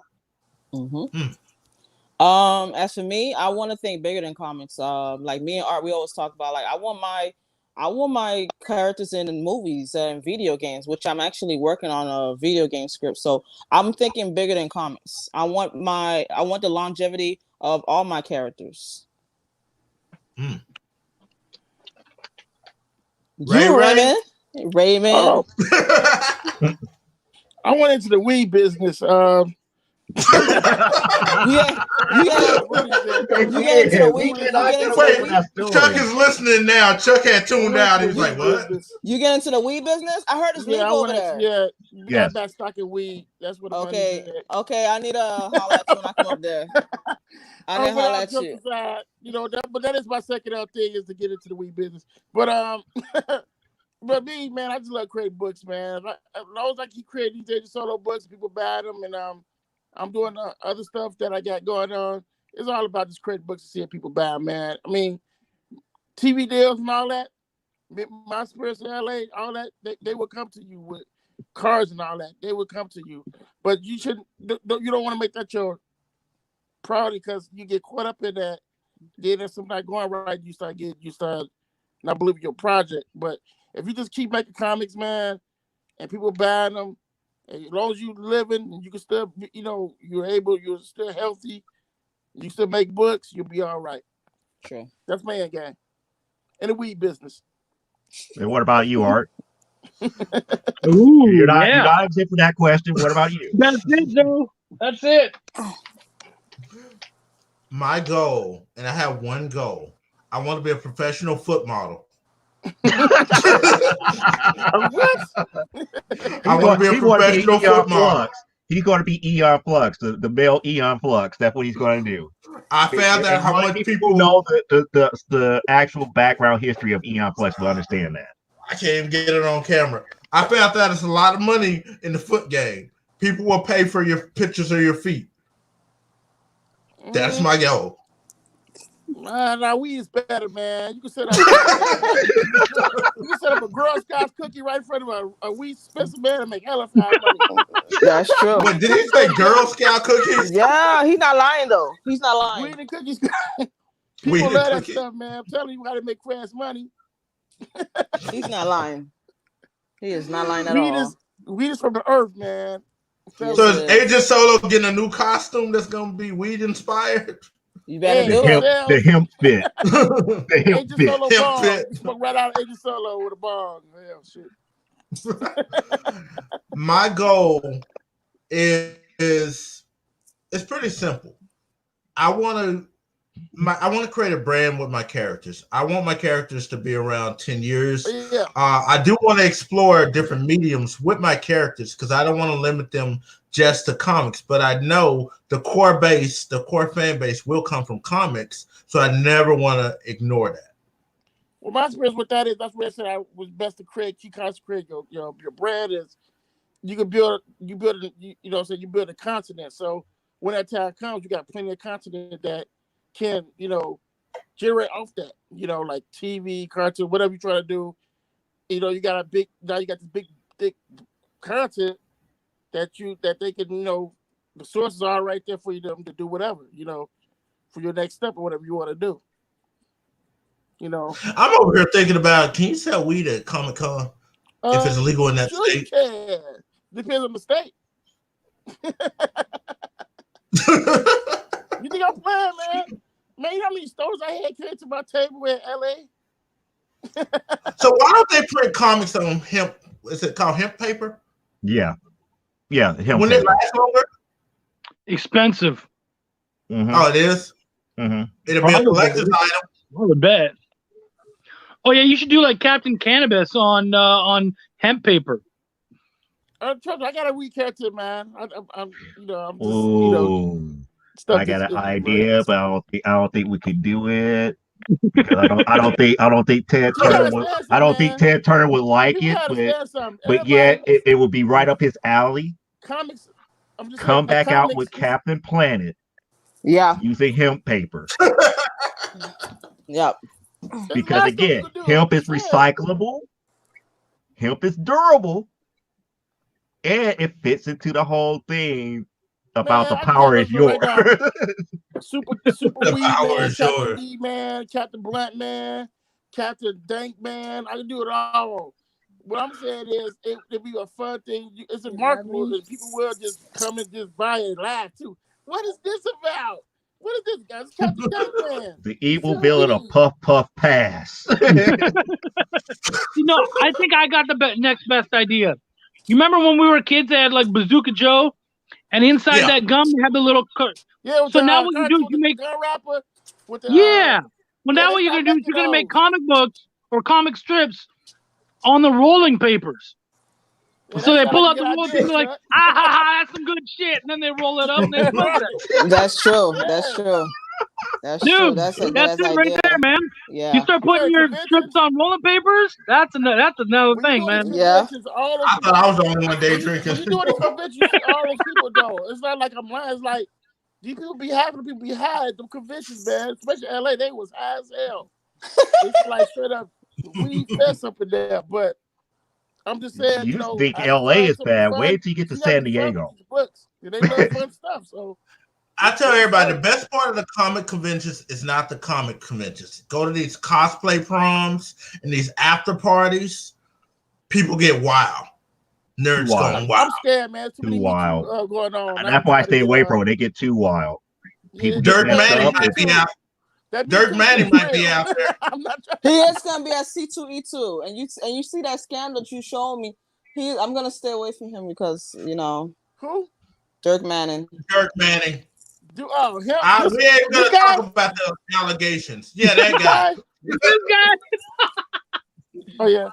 Hey man, there's a lot of them guys though, man. They all just what it is. They get caught up in their own shit, and they backfire. That's why I said you gotta be careful how you represent yourself in this industry, especially when it comes to women, because not all women like Dora, like not everybody you cool, Rob, but I'm saying certain people will take it the wrong way how you talking to them. Mm-hmm. You constantly keep doing it to other women. Then you got a case on you. Now you're gonna be doing like this. That means you got a pattern. You got a pattern. That means that's what it means. Right. You know what? I actually helped him design his next mask.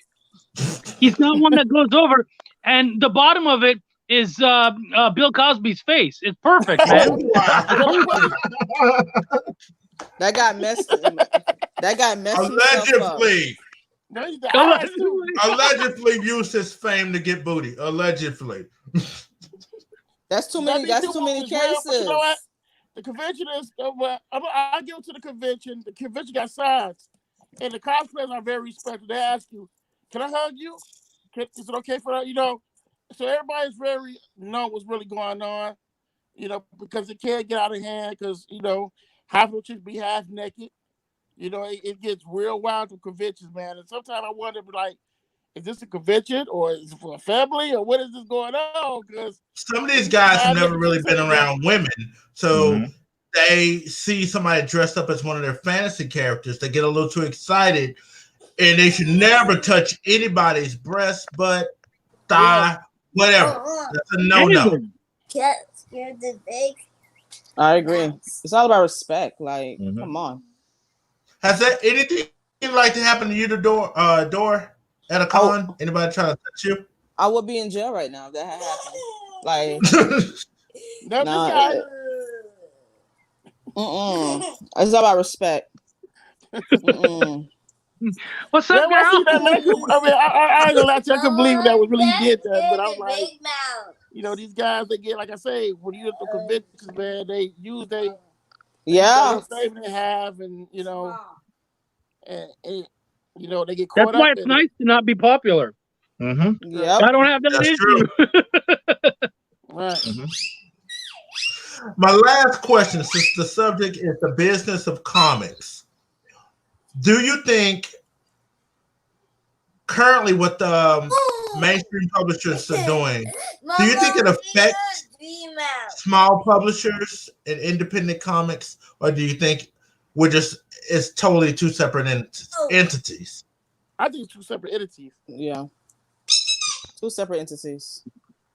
You can't expect to do what what another company's been doing for 60 years. Their characters have been around for 60 years. Their characters are on everything from fucking balloons to buses. You know what I mean? Right, Like, exactly. Yep. if you think that you're gonna just jump on and do that, you're ridiculous, man. You got to build your brand. You gotta do your own thing, find your own way. And if you think you can just follow your way, I was talking to Fabian Nesesia, and I asked him about One of my favorite writers. Yeah, good dude, solid dude, and he will not hold back. And so I asked him, how do I get into writing comic books for the bigs? And he said, you be in New York in 1987. So what? He said, that's the only way I know how to do it. He said, I don't even think I could become a writer nowadays because he says, I don't know how the hell you guys do it. He said, so I can't help you. And I said, you know what? That's the most honest thing I've ever heard. I respect that and I appreciate it. Thank you. Yeah. And it's the truth, man. You got to find your way. You're the creator. You have to really, when you're a creator in the spotlight like I am now, you got to also understand that, you're a professional now. You got to carry yourself as a professional because people are looking at you as a professional now, so that's why I carry myself as a professional because now I'm in that spotlight. I'm in the spotlight now, and I can't, be that person I was when I wasn't. I can't be that all that hood like I usually be. So like the conversation that you had with me is like you spent too much money for that video. Right. So it's we had a long talk about that, and Raymond was right. It's like it was a little bit too much because when you broke it down, I could have sat there within 5 or 6 hours and did the exact same thing. Yeah. So do y'all create profit and loss statements? I have to for yourself. I have to. I can't do it. I have to for tax purposes. Yeah, me too. I have to file. I'm gonna do my taxes later on today. I'm gonna have my sister help me do it because I'm not doing this shit. But she's good at it. I got all my information, so I have to tax everything I did from that plane rides and all that stuff. Because what I'm wondering, I'm officially a corporation. I'm a subchapter S corporation. Nice. I have to. I can't get around it. I have to. Yeah. I ain't trying to go to jail. I'm a black man. When should somebody pivot? So yes, you can use your Kickstarter if you choose to do a Kickstarter. You can use that as part of, hey, we had X amount of backer that equates to this many sales. Or you go to a con and be like, okay, I sold this many. I printed out this many. So at what point should an indie creator sit there and look at the comic book that they're currently creating and selling and say, hey, I'm taking a big loss on this comic book. It's not selling. I've invested $10,000 overall in this one property and it's not working. I'm not getting the return on it. When should a creator look at that property and be like, hey, I either need to pivot and create something else or make this property better, repackage it? This question is to all y'all. At what point should a creator cut their losses, repackage, or pivot? Well, I said, if it's not selling, if you gave it a lot of chances and it's not really making you no money, then yeah, just revamp it. And if you need to hire artists, or hire a writer to make it better for you, because I know it's a trick question, Raymond. I'm going to tell you that it's a trick question. It's a trick question. When we say we all have egos, like artists, everybody, writer, we all have our egos, But sometimes my egos get in our way of not making a book better because we got this ego. See what I'm saying? I can't draw every damn thing. But Raymond, you can have a badly drawn book. It could be stick figures, and it can still sell. The question That's why I say it's a trick question. Yeah. That's why I say it's a trick question. One of the biggest Kickstarters was just stick figures. So at what point with that property, because this goes back to supply and demand, we still got to get out there and sell these things. At what point do you got to realize this isn't working? This isn't selling. Or I'm not effective at selling. Because sometimes it can be. Go ahead, Joe. Well, I think Joe and I are probably pretty close to the same point of view. But when you guys were saying earlier, you were saying I want my characters to be able to transcend medias and all that kind of shit personally. And look, there's no one right answer. If there was, we'd all be fucking doing it. But personally, I don't give a shit if my characters don't transfer from comics to TV and all that kind of stuff. I need to do that. I need to be able to do other things. I am the actual brand, and you are the actual brand. You need for people to love what you do, regardless of what that is. And then if something works, cool, go with it. If something doesn't, it's easier to drop it and move on to the next thing. So again, that's all about how you do it. But I think at the end of the day, if you're focused all on one thing, I think you're losing out. The one thing you need to be focused on is you and what you do best, and making that connection with people. And I was about to get ready to tell you guys about my personal experience on this very one question. In 2008, I created issue number 1 of Amazonia. That came out there all of 2009. First issue was not selling. People who have read the book was like, no, I want more of it, but I saw little to no sales of it. So I did the first 3 issues. By the time I got to that 3rd issue, I was about to get ready to hang everything up with this series, because it's like nobody's really buying into it until the day via email I got accepted by Comixology. Comixology looked at it. It's like, I hope you realize that you have fans at this organization. People love your book. But we only need one thing from you. And if you could do this one thing, we'll carry your book. So I asked them, what do you want me to do? Redo the first issue. And I was like, well, redo the first issue in what way? Just redraw the whole issue, repackage it. The rest, the 2 and 3 was perfectly fine. Issue number 1 has too many areas where it was not of quality for us to carry it on our guided view. Now, most people would have got upset and not do it. I did. After I did that, I saw a change in attitude as far as people looking at the book. And I started getting more and more and more fans. Right now, I'm about to get ready to do issue number 7. As soon as I can get issue number 0 done for primetime Saturday night, I have to draw it. But the thing about it is that with Amazonia, I have like a whole story arc already lined up. It's supposed to be, the first story arc is like 17 issues. I already got 13 of them already scripted. So it makes its own thing. But because I was willing to almost give up on it, and as I was about to get ready to give up, I actually saw the value of it because I was almost ready to give up on it. You have to be ready to say, okay, let me go ahead and take a loss because of what I'm seeing. And then when you start to pull back, that's when those people who really like it will come to you and say, no, don't stop. Because at first I thought people telling me don't stop because they like the money, they like, making money for editing and all this other stuff. But when the fans came back and said it, and then when Comixology said what they said, I say, okay, so I'm on to something. Maybe it's just not picking up with the general audience right now. Keep going. Keep going.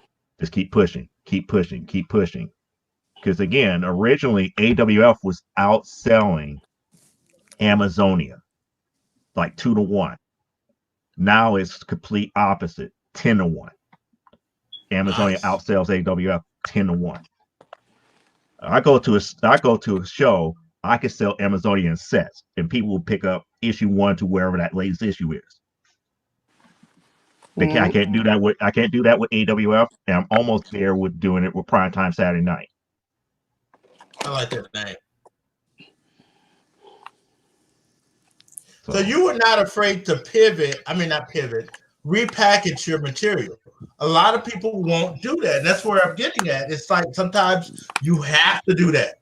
My first comic book, Battle Eulogy, I won't show that to nobody. Nobody. If you haven't seen it already, you're not going to see it. It was my first comic. I believe everybody's first comic book sucks. Dor, you know what I'm talking about. I saw your first issue. Don't go hiding. She's hiding now.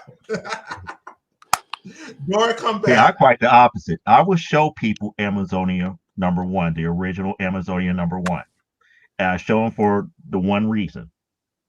It's not about how you start, it's where you take it after you start. Yeah. Yep. Never be afraid of your first. Never. I like to show people my old stuff. You know, my guys. Never be afraid of your first. And I even have other professionals that say, don't show the old stuff. Show where you're at right now. It's like, okay, I'll show them where I'm at right now, but I still showing the old stuff to say, no, I have been developing this for years. Yeah. So it's like, I'm not no new guy on the block. I've been here. Mm-hmm. Dora, do you feel you have grown since your first issue? You can hear me? Yeah, we can hear you. Oh, okay. I have grown a lot because one thing I would say, I never want to be comfortable when it comes to my writing or my creativity. So issue 1, I am gonna redo it because the art style is different and my writing has gotten way better because this time I got an editor. And I've grown, I have learned a lot. You know, I buy a lot of comics so I can see how everyone, how can I develop my writing style? Like I wrote Laura with art and I've learned because I had editors that wouldn't tell me that I'm putting too much panels on a page, and then art was like, you got to do it this way, Dor, because you cannot be butchering these pages for your artists. So like for issue 1, that's going to be redone. Like it has to be redone. It's getting re-edited, and I just feel like I can go in a different path. And lots of people have told me that they love my direction, but they just feel like issue 1 needs to be redone so I can actually show them like what concept I was trying to go. Issue 1 of what book? Spirit's Destiny. Okay. Spirit's Destiny 2, as you can see, I got a little better with my writing. Yes. Book 3 yes, you did. Yeah. Yes. Book You did. Book 3 is actually getting edited by Greg. And I wanted to get that edited first because I wrote up to issue 6, so he's edited issue 3, and I'm gonna be sharing the table with him. So, and then I'm gonna start on the artwork. I'm planning to drop that in Haitian Flag Day. That's in May, so I wanted to have enough time. Haitian Flag Day, shit. You know me? I'm like, what day is that? May 18th. Give me holidays, man. Shit. Yeah, that's that's their independence. So I'm like, let me just drop it down around that time because it's a Haitian character. So, but yeah, I agree with Art, and Art been telling me too. He said you need to do issue 1. The art is not consistent, and which is the reason why I really want to do issue 1 over. So, soon as Greg is done editing issue 3 script, then he's gonna do issue 1, issue 1, and that's it. I wonder if Art read the review I did for 1 and 2. I have a curiosity. Did he ever read that review? Didn't you put it on my fan page? Mm-hmm. I'm gonna send the link to Art. No, Yeah, one thing about Art, he told me straight up. Huh? I was telling Chuck he muted his mic. Yeah, Chuck, we can't hear you. You muted. Shit, I'm there. here. You go. I'm like trying to talk to you guys, and I'm like, these guys are talking right over me. What the hell? Your opinion doesn't matter here. It's so tough to be white. No. Wait, no. As Chuck, an why editor, did you go see Birds of Prey? You guys are Birds of assholes. what? Birds of Prey. you know what? What? That's the one that came on TV? No, the new movie. The Harley, the emancipation of Harley Quinn and the Birds of Prey. You can't make Wait, Harley Quinn is not dead. I'm sorry. Wait, hold on. Chuck was about to say something. She's about good it. in that animation show that they got going on. I can't lie. Yeah, but she's not that like everybody thinks she is. Wait, let's get back to the editing. Chuck. Wait, let's get back to the editing. So, what were you about to say about editing? As an editor, I have only heard good things about Greg. As an editor, I've heard awesome stuff. So I think that, and not even knowing what he's going to do to it or anything like that, or what he's going to suggest, I think just trust the dude. First off, he's a killer writer, but I've only heard good things about him as an editor. So I think go with it, man. Trust that dude. He's got your back. I'm only sticking with you two. That you and Greg. That's it. Like, cause like my whole goal of getting an editor is to become a better writer. Like, if you cannot help me become a better writer, I don't need you. Like, seriously, that's how I see it. Like, anybody, I can go to Grammarly to fix my grammar, but that's not the whole concept. Like, I want you to help make sure that I am, transitioning the book in a certain way, certain way aspect. But yeah, I'm keeping you two. That's it. Did you say Grammarly? Yeah, Grammarly, man. They got Grammarly. That's that great. program. What is that? It fix your grammar. It's a writing program that they offer for free now. That fixes your grammar and it will tell you, it's like, hey, this sentence is way too long. You can shorten this sentence by telling people this. Or hey, you use this word too much. Have you considered this word instead? Yep. That will get on my nerves. That would get on my nerves quick. Mm-hmm. I mean, as a writer, it will get on your nerves, but 9 times out of 10, it's like one thing that I have a problem with computer grammar editors. It's like they don't take consideration of tone. But Grammarly is getting there. Grammarly is sort of getting there, but other ones before that, I hated them. Yeah, I agree. He gonna look into it. Watch. Yes, you are. You lying. You're going to check into it and stuff. You're going to be like, door. One of the things I teach baby writers is think about the character and how they should talk. If they're a scientist, they should not talk the same way the pizza delivery guy talk. You have to think about the verbiage. Yeah. Like not writing, I say freaking the Wolverine. Yeah, Wolverine should not be the same verbiage, none of that. But I see it all the time. Oh, that's a cute picture. Damn, that's extreme close up. She don't know where her camera's going. She's just like, look. All right, before we get out of here, any wisdom that y'all want to give new creators that are out there creating comics, whether it's how to sell them or how to cut their production costs or ways that they could sell them? We'll start with Joe. Team up with people who are just as passionate as you about the project. Makes things go 10 times easier. Because if you got people who don't care or just getting for a paycheck, that's what you're going to end up getting. You want people who are going to be just as excited as you are for that project. Chuckster? You know what? Everybody has an opinion. Everybody's going to tell you how to do it. There is no one way. But find people that you trust in the industry, who's, people that you can look up to, who you really believe in and can trust, and let them kind of help steer you towards some proper goals. I like that. Dorphise? Be strategic with your creative team. Always have an editor in hand. And budget. Make sure you budget when it comes to your comics. That's one of the things I failed at when I first started. So I'd rather people learn from my mistakes. I like that. Ray with the hoodie? It's cold as hell, man. I had to turn my heater down. I can't put a high heat. But I'm gonna tell people like this, man. I see because there's a lot of new people really is getting into comics. And the first thing you do not sign with any publisher that's giving you a contract that you do not understand. Facebook publisher. Yeah, from Facebook publishers. Be careful of Facebook publishers because they see your dream. They see your Kickstarter dream. Surround yourself. Run up for the whole money. Surround yourself with people who know what good people that can teach you the right way instead of the wrong way. It's easy to find. You can tell by just how they talk to you. They come out telling you something that's not right. If you post something, they tell you how to better it. So you want those type around you.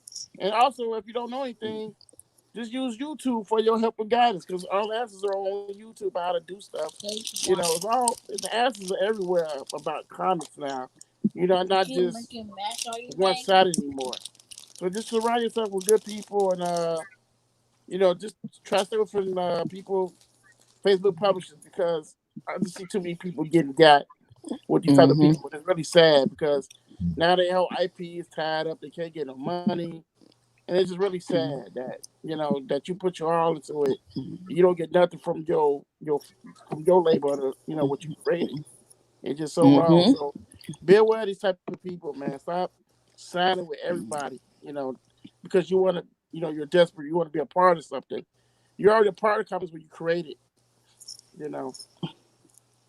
No, you're already a part of comics when you read it. Like, right, you're already a part of it. You know, you're already a part of the whole thing. So, because we as creators want to hear what you have to say. So even just reading a comic and being a fan, you're part of it. Right. But see, now they just think because they need a publisher, they want to feel like they're part of something. You know, like, and it's not even about that no more. It's like once you make a book, you're really already part of the industry. It's just that, you know, people are signing with they're making the wrong deals, and it just you see so much of it, you're like, man, you know, it's like even Big Pros made mistakes. Like look around Lightfield, you know, he made a big mistake when he sold Young Blood. Now look at Young Blood, you know, it's. Oh, I thought you were talking about that Batman or the Captain America chest. No, or the hands and feet. Or the hands and feet. Remember he had that Captain America chest that came out all the way out like that? The Fighting American cover where he stands sideways like this and he has coming like that. Like online. Yeah, but this was when he basically sold Young Blood. That was really heartbreaking because you can identify with those characters now. He don't longer have control of them no more, and it's real sad. That's why I say, you know, protect your IPs at all possible because people will take your shit. You'll really be hurt, you know, because they out here, you know, they'll do it. I see people come and go in this industry. You know, they be a part of these publishers, but they fade quick. You know, I see too much of it. That's why I say be careful who you sign it with because you can be signing your whole creation away. Because everybody wants to be famous. I always tell people, if you're getting into the publishing business, which essentially that's what this is, I personally tell everyone, educate yourself on North American rights versus foreign rights when it comes to the distribution of your book. You may sign to a publisher, but they can only publish your book in America. You have other markets out there, which means if you sign a deal with a publisher in America, they don't have international rights. You can sign to a publisher in Germany. You can sign to a publisher in Japan for the same project. Learn about translating your book into other languages. Spanish is a huge market. But you get what I mean. You can get your book translated into different languages.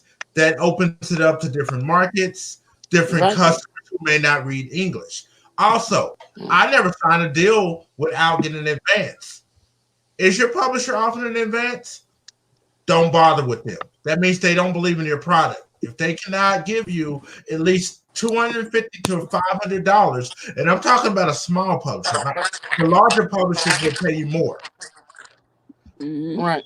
Are they going to help with the production of the book? These are all questions you should ask yourself. Right, and also your homework on these people who's trying to offer you a deal. Like, look them up, find out are they really legit. Is this book really with this other publisher that they claiming that they got to deal with? You know, look them up, and if you don't see none of that on that publisher's wall, and that's letting you know right there you're dealing with someone who's for to scam you. Exactly. Learn the industry. Learn about publishing. A lot of people are so focused on learn about distribution. Yeah. Exactly.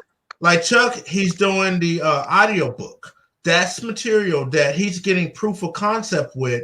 That's like, hey, we built the audience for this. So if we come out with a prose book, a print-on-demand book, people will buy it based off the audio book. So that is proof of concept that people want that material. So if he'd start releasing it in chapters where people can read it, or just wait until they finish season 1 and collect it as a book, now he has something tangible he can take to cons. Not just comic books. He can take it to book shows. It opens up the market. And people need to realize I make most of my money when I go not to comic conventions, to craft shows, to art shows. I don't see none of these other comic creators at craft shows, at art shows, at farmers markets. Why aren't you there? Don't be scared to do. These are questions. Don't be scared. Don't be scared to. Don't be ashamed to sell them at flea markets too. I sell my books at flea markets. Yes, sell them at flea markets. Open yourself up to different markets. That's the bottom line of what I'm saying. Because if you don't, you're limiting your potential income. Dor was talking about earlier, I think, no, that was Raymond was talking about people only doing Kickstarters and not going to cons. Why aren't you at the con, bro? Yeah. That's it. He went dark. He went dark. You know, he went dark again. They're not at the con because they're living lavishly with the Kickstarter money. That's why. They live in lavish. You're right. She's right. People are getting this 5, 10, 15, 20,000. They're like, yo, I don't need to go to a con. Forget that. Yo, I just bought my girl a Bentley. I just feel like crowdfunding made a lot of that's the thing that always like.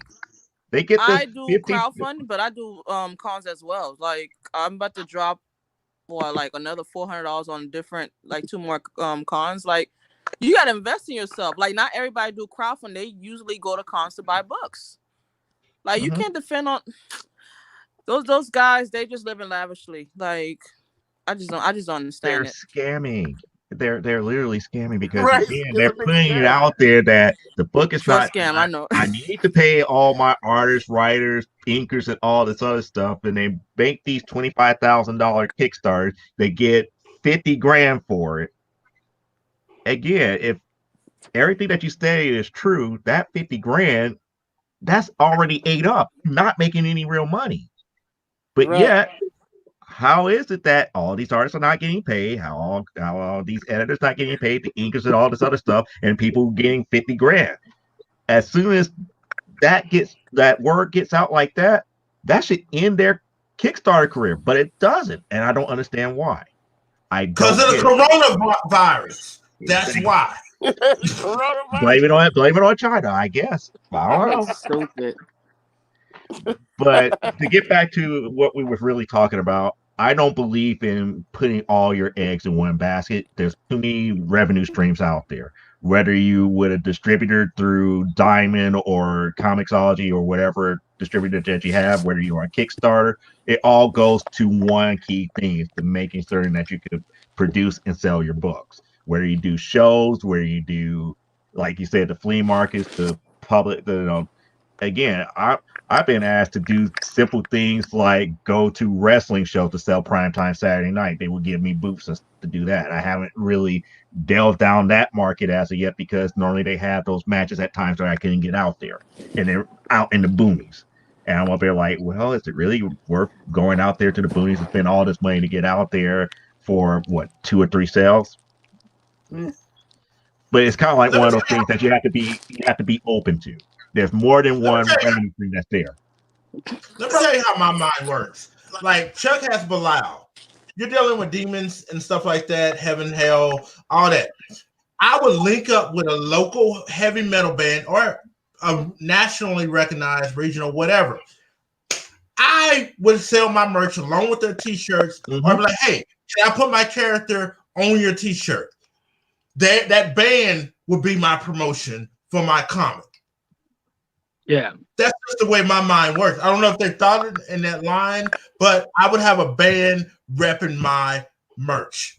We have there's some bands that we would love to work with, but we haven't found any that are on our level. You know what I mean? Like there's some that they're established and they don't need my little comic book. But if I found someone that I thought would really like have that kind of fun attitude and really hell yeah, I'd be all into that. So I like that. Wait, what is on Dora's neck? I don't know, but Raymond here looks like he's like on the FBI's most fucking wanted, just like he's trying to give his ransom demands. Like, my I want $50,000 and fucking. You see, I am one of those Kickstarter scammers in the long run. I need that $100 million that I asked for on Kickstarter right now, or else I'm going to destroy North America. So sorry. Is that Sean Mack? Did we find Sean Mack? He's in the hospital. That's the word on the street. Really? Is he in a coma? I don't know. He used that same excuse when he needed to pay Julie, and he was like, what, 4 months behind. So I don't know. What's on your neck, Dora? Is that a pillow? Yeah, that's a pillow. Okay, I was like, thought you had a neck brace thing. I was like, like a better way. You could have just get someone else, and they could have fulfilled the orders instead of not saying anything. That was just mad. That's just crazy. I'm starting to think what Art was saying. I think he's being sued or something. Either sued or in jail. Yeah, either or. Because Michael Mike's not really his real name. That's like his real name. Rashawn McAdoo. It's on the book. It's in the comic books. He actually put his real name in there. Yeah, he does. Yeah. He put his real name in the book. I had a theory. I don't know the guy that well. And you know what? I liked him. I was really sad when it went bad. Because I didn't want, you know, nobody wants that shit to happen.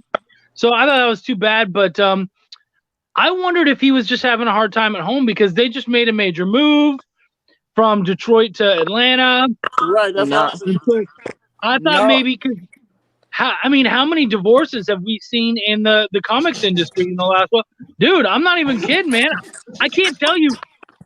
Every time there's another divorce, I'll turn to my wife and I'll be like, baby, I love you.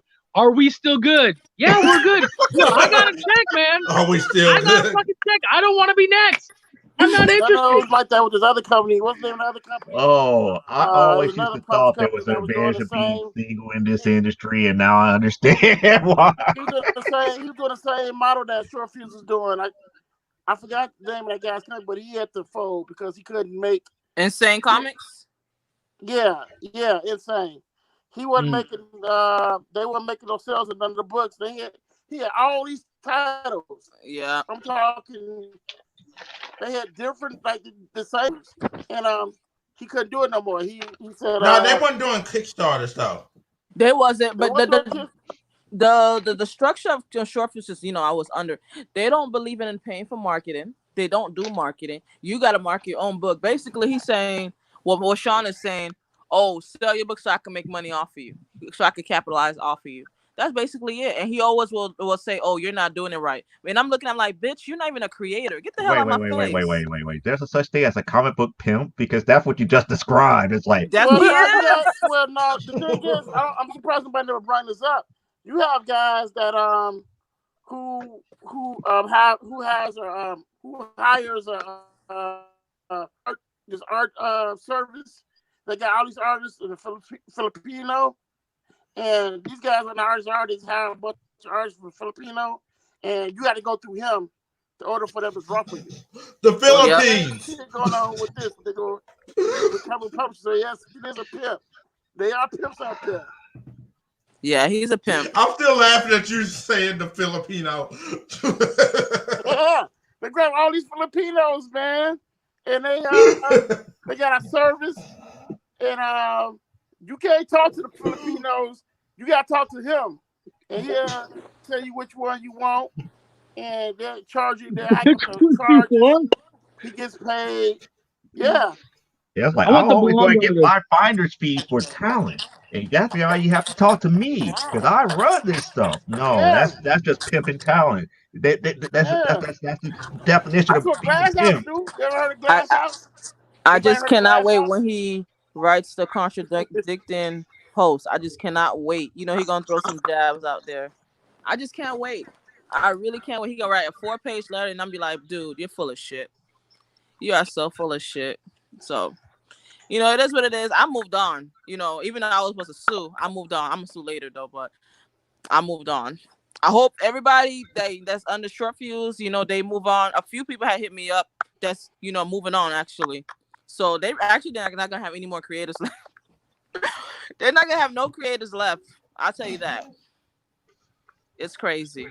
Probably Michael gonna be the only one under there. Mike, and Danny. They probably gonna be the only ones left. I'll probably say that. That's your prediction for 2020? Yes, sir. Yes, sir.